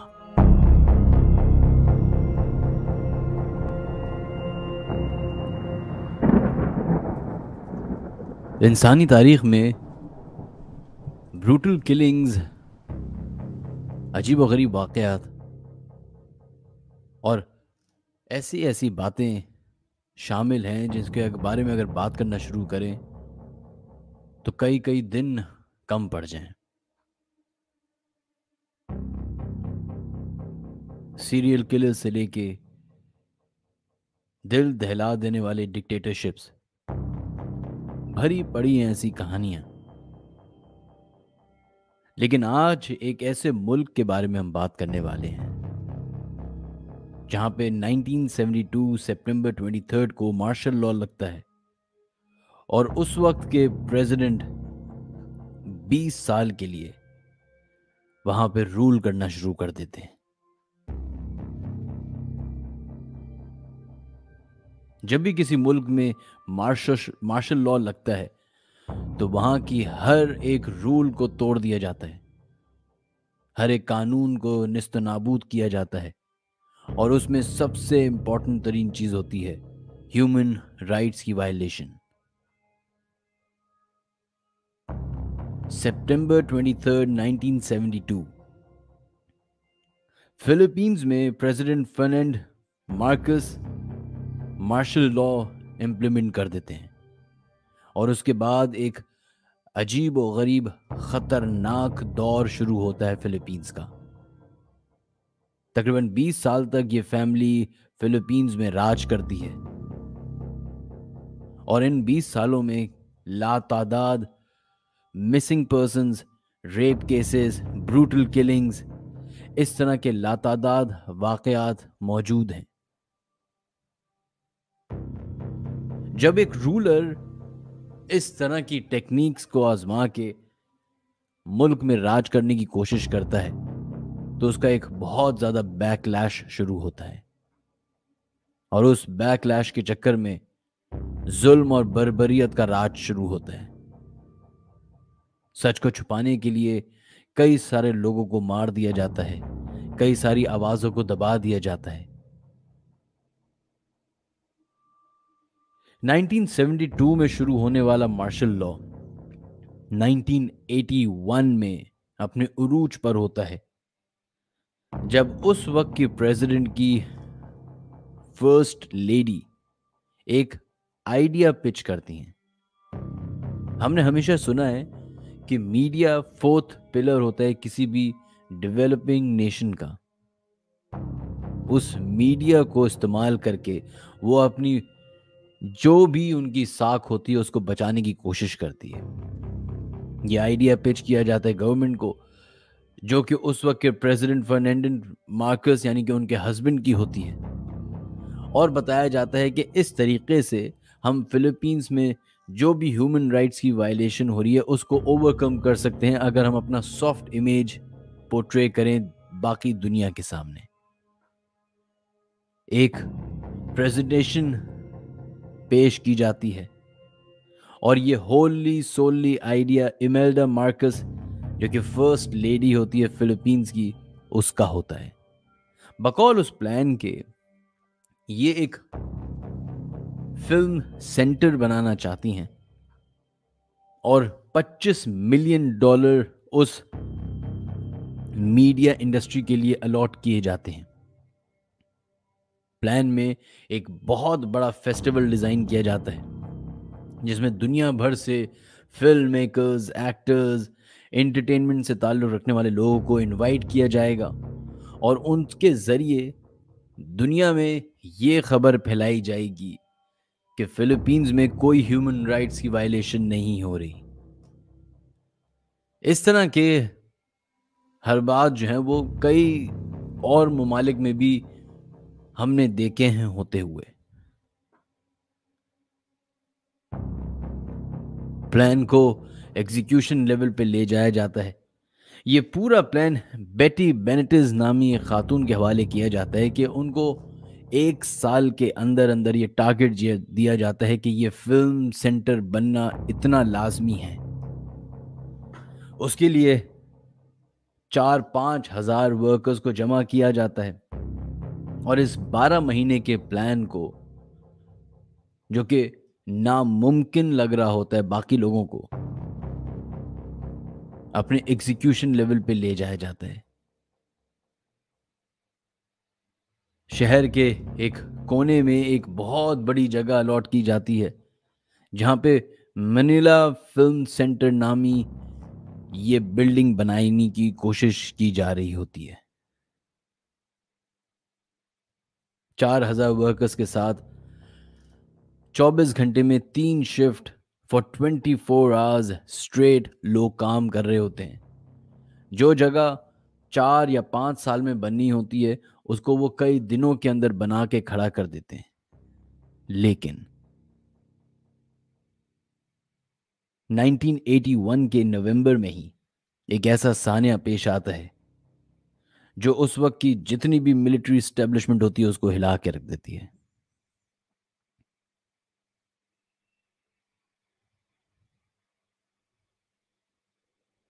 1981 में नवंबर के महीने में अचानक से ये खबर पेनिट्रेट करती है कि जो बिल्डिंग बन रही थी मनीला फिल्म सेंटर के लिए उसका एक हिस्सा कोलैप्स कर गया है। ये वो हिस्सा था जिसको अभी चंद दिन पहले ही तामीर किया गया था। आर्किटेक्ट्स के हिसाब से इस जगह को बनाने में तकरीबन 60 से 70 दिन लगने थे, लेकिन 3 दिन के अंदर अंदर उस बिल्डिंग के हिस्से को बना के कंप्लीट करके वहां पे एग्जीक्यूशन शुरू कर दी गई थी। अभी तक उस जगह का सीमेंट तक नहीं सूखा था कि जैसे ही उस बिल्डिंग के ऊपर लोड डाला गया वो धड़ाम से पूरी बिल्डिंग कोलैप्स कर गई और उसमें मौजूद 400 वर्कर्स उसी बिल्डिंग के नीचे दब के मर गए। यहां तक कि जो लोग रेस्क्यू करने के लिए पहुंचे वो भी, चूंकि सीमेंट उस वक्त तक गीला था, अपनी सही फॉर्म में नहीं आ पाया था, वो रेस्क्यूअर्स भी उन मरे हुए लोगों के साथ उसी बिल्डिंग के मलबे तले दब के रह गए। ये खबर उस वक्त की मीडिया के लिए एक बहुत सनसनीखेज खबर थी, लेकिन फर्स्ट लेडी और उस वक्त के मार्शल लॉ के प्रेसिडेंट फर्नांडिस के लिए एक खतरनाक बात थी, इसलिए फौरन इस बात को दबा दिया गया। कंप्लीट ब्लैकआउट कर दिया गया मीडिया का और उस पूरे हिस्से को आर्मी ने अपने हिसार में ले लिया और फौरन ही ऑर्डर्स जारी किए गए कि कुछ भी हो जाए ये खबर बाहर नहीं निकलनी चाहिए और जितनी भी हलाकतें हो गई हैं हो चुकी, लेकिन इस बिल्डिंग का काम किसी भी हालत में रुकना नहीं चाहिए क्योंकि ये हमें 1982 में होने वाले फिल्म फेस्टिवल में कंप्लीट करना ही है। इन ऑर्डर्स के बाद वहां पे जितने भी डेड बॉडीज पाई गई थी उनको बजाय निकालने के, दफनाने के, जलाने के, उसी मट्टी तले दफना दिया गया। बताया जाता है कि कई सारे लोग उस वक्त जिंदा थे, पुकार रहे थे मदद के लिए, लेकिन उन्हीं के ऊपर जो बाकी सीमेंट था डाल के बराबर कर दिया गया। उसके बाद चंद महीनों के अंदर वो बिल्डिंग तैयार हो जाती है और 1982 जनवरी में, ठीक एक साल के बाद, वो फिल्म फेस्टिवल जिसके लिए ये सारी चीजें बनाई गई थी शुरू होता है। दुनिया भर से सेलिब्रिटीज को इनवाइट किया जाता है, बड़े बड़े फिल्म मेकर्स, बड़े बड़े एक्टर्स, एक्ट्रेसेस, इंटरटेनमेंट इंडस्ट्री से ताल्लुक रखने वाले लोग फिलीपींस पहुंचना शुरू करते हैं। दुनिया के लिए ये एक बहुत बड़ा फेस्टिवल था और फिलीपींस के लिए इटसेल्फ भी। जैसे जैसे लोग फेस्टिवल में शामिल होना शुरू होते हैं वैसे वैसे अजीब व गरीब वाकयात जन्म लेना शुरू करते हैं। फेस्टिवल 5 दिन का था जिसमें फर्स्ट डे ही कुछ इस तरह के वाकयात शुरू हुए कि गेस्ट ने यह शिकायत करना शुरू की ऑर्गेनाइजर्स से कि हमारे कपड़ों पे या तो खून के धब्बे होते हैं या सीमेंट पड़ा हुआ मिलता है। लातादाद शिकायत के बाद जो उस फिल्म फेस्टिवल के ऑर्गेनाइजर्स होते हैं वो इस तहकीक में लग जाते हैं कि आखिर ये हो क्या रहा है। वो बिल्डिंग की सारी दीवारों को चेक किया जाता है, छतों को चेक किया जाता है कि कहीं से कोई सीमेंट लीक तो नहीं कर रहा, लेकिन ऐसे कोई सबूत नहीं मिलते। उसके बाद जो और अटेंडीज उस फिल्म फेस्टिवल में आए हुए होते हैं वो ये शिकायत करना शुरू करते हैं कि उनको अजीब घबराहट सी महसूस होती है। ऐसा लगता है कि उनके साथ कोई है। बोन चिलिंग वाकयात होना शुरू हो जाते हैं।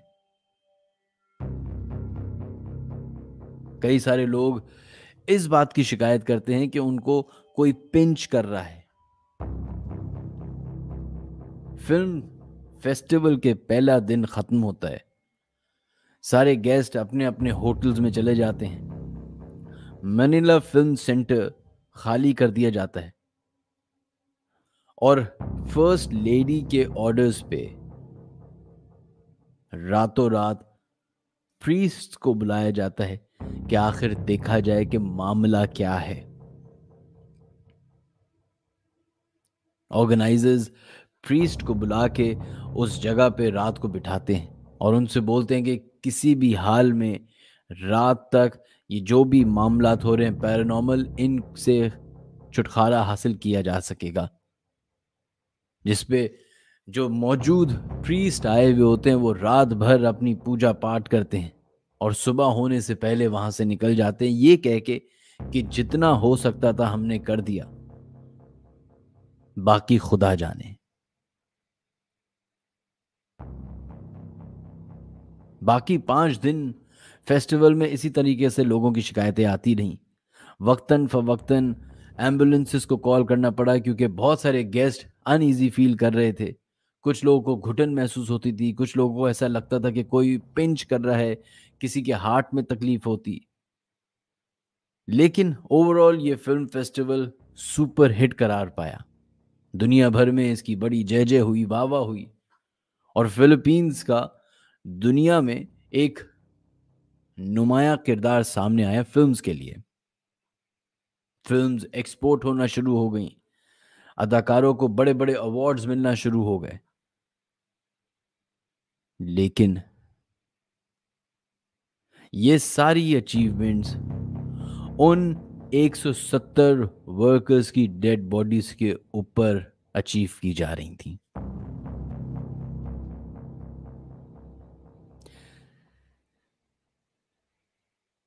1990s में फिलीपींस में एक अर्थक्वेक आता है, एक मैसिव अर्थक्वेक। और उस अर्थक्वेक के बाद ये फिल्म सिटी, फिल्म सेंटर बयाबान रह जाता है। सिर्फ 1990 के उस अर्थक्वेक में ही इस बिल्डिंग को छोड़ा नहीं जाता, बल्कि फेस्टिवल जो 1982 में हुआ था उसके एक हफ्ते के बाद ही जो $25 मिलियन ग्रांट दी गई थी फिल्म या मीडिया के लिए, उसको भी रोक दिया जाता है। जिसके बाद फेस्टिवल ख़त्म होते ही ये मनीला फिल्म सेंटर बिल्कुल खाली कर दिया जाता है और इधर कोई काम नहीं होता। 1990 के अर्थक्वेक के बाद मजीद ये बिल्डिंग कोलैप्स करना शुरू करती है और फिर कहानियां जन्म लेना शुरू करती हैं।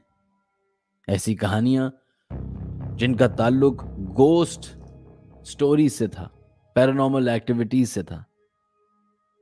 कई उस इलाके में रहने वाले लोगों का ये मानना था कि वो उस बिल्डिंग से चीखों पुकार की आवाजें आती हैं रात गए, जैसे कोई तकलीफ में हो, पुकार रहा हो मदद के लिए। कई सारे टैक्सी ड्राइवर्स ने ये बताया कि सुबह और रात के टाइम पे, मतलब फजर के दौरान, एक औरत उस फेस्टिवल सिटी के बाहर दिखती है जो कि अक्सर अजीब व गरीब हालत में होती है। और जब उसकी हालत को देख के टैक्सी ड्राइवर्स गाड़ी रोकते हैं तो वो गाड़ी में आके बैठती है और बोलती है कि मुझे अस्पताल ले जाइए। और इन बिटवीन द वेज या तो वो औरत गायब हो जाती या उस औरत का कोई नामो निशान ही नहीं मिलता।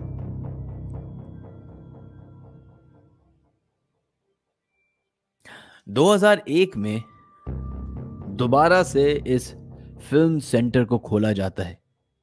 इस दफा एक अमेजिंग फिलीपींस थिएटर नामी प्रोडक्शन कंपनी इस जगह को खरीदती है और यहाँ पे एक अमेजिंग थिएटर बना दिया जाता है जहाँ पे हर हफ्ते एक प्रोडक्शन की जाती है।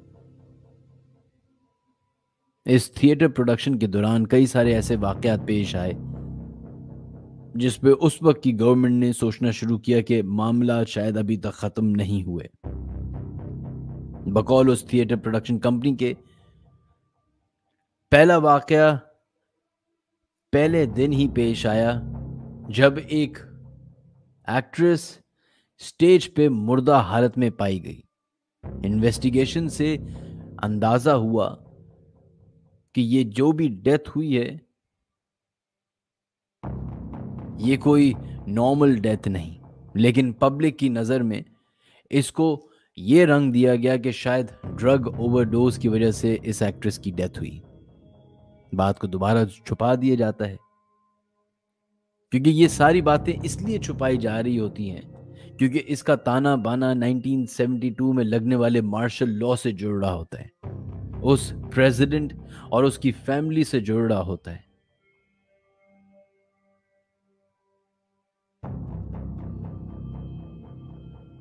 थोड़े दिन के बाद ये बिल्डिंग गोस्ट एनकाउंटर्स के लिए मशहूर हो जाती है और पैरानॉर्मल इन्वेस्टिगेटर्स के लिए एक हब बन जाता है।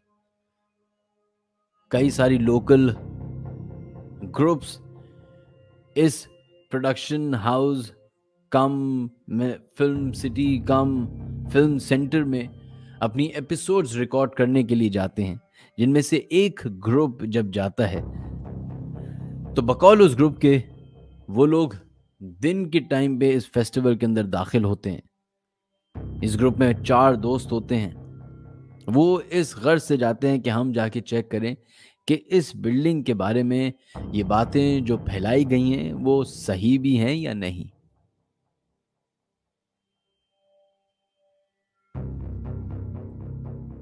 सुबह का टाइम होता है। ये चारों दोस्त उस बिल्डिंग के अंदर दाखिल होते हैं और ये फौरन ही इस बात को नोट कर लेते हैं कि जो बाहर का टेम्परेचर है वो मुख्तलिफ है और उस बिल्डिंग का टेम्परेचर मुख्तलिफ है। और जैसे जैसे वो बिल्डिंग के अंदर अंदर दाखिल होते हैं वैसे वैसे अंधेरा बढ़ता चला जाता है। सूरज की किरणें, सूरज की रोशनी ख़त्म होना शुरू हो जाती है और एक पॉइंट ऐसा आता है कि उनको चंद गज के फासले से आगे कोई चीज़ नज़र नहीं आ रही होती। घबराहट, परेशानी, पैल्पिटेशन, ये सब चीज़ें होना शुरू हो जाती हैं। इस दौरान इनको उस अंधेरे में मूवमेंट्स नज़र आना शुरू होती हैं जैसे कोई मौजूद है। खौफ के मारे ये आगे जाने के बजाय ये डिसाइड करते हैं कि हमें वापस बिल्डिंग से बाहर निकलना चाहिए कि अचानक से उन 4 दोस्तों में से एक दोस्त चीखना शुरू कर देता है। जब उस पर टॉर्च मारी जाती है तो लोग देख के हैरान रह जाते हैं कि जमीन से एक हाथ निकला हुआ है जो कि उसका पैर पकड़ा हुआ है। उस हाथ के बारे में ये 3 दोस्त बताते हैं कि उसमें से खून निकल रहा होता है और वो एक ऐसा हाथ लग रहा होता है कि कई सालों से कोई शख्स जमीन के अंदर दफन है। ये बड़ी मुश्किलों से जान छुड़ा के बिल्डिंग से बाहर निकलते हैं, अपना वहम समझते हैं। लेकिन जब दिन दहाड़े जाके अपनी उस टांग को चेक करते हैं तो उस पे कई सारे ब्रूजेस और इंसानी हाथ के निशान वाज़े तौर पे नजर आते हैं।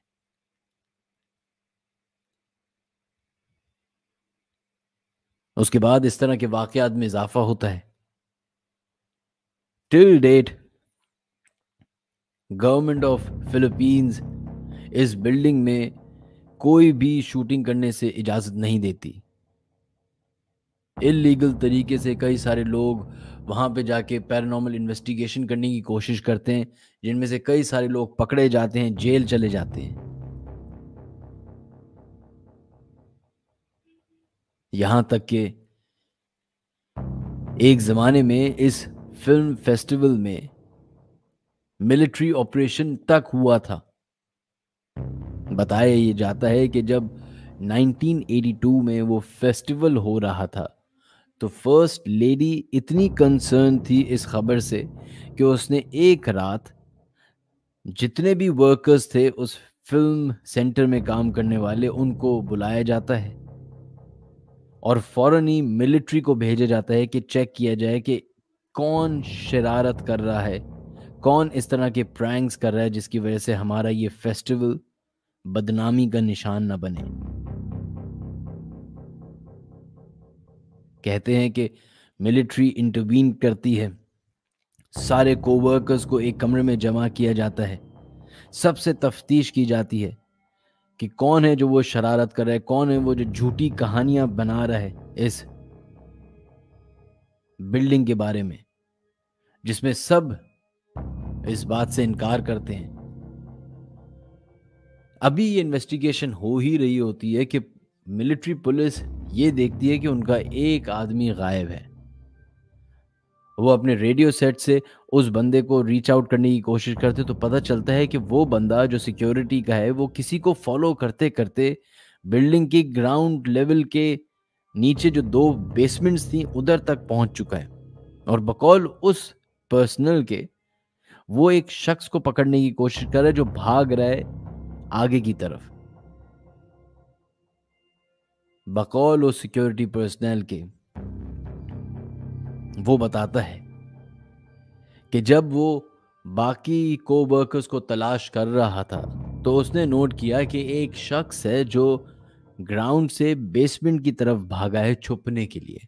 वो उसके पीछे पीछे भागता है तो देखता है कि वो भागते भागते एक कॉरिडोर से एक दरवाजे के अंदर गया और गायब हो गया।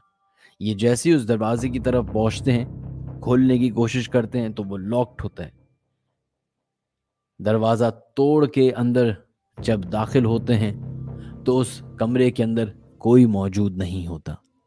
ये उसके लिए एक अजीब बात थी क्योंकि अभी चंद सेकंड पहले ही उसने किसी को उस कमरे के अंदर दाखिल होते हुए देखा।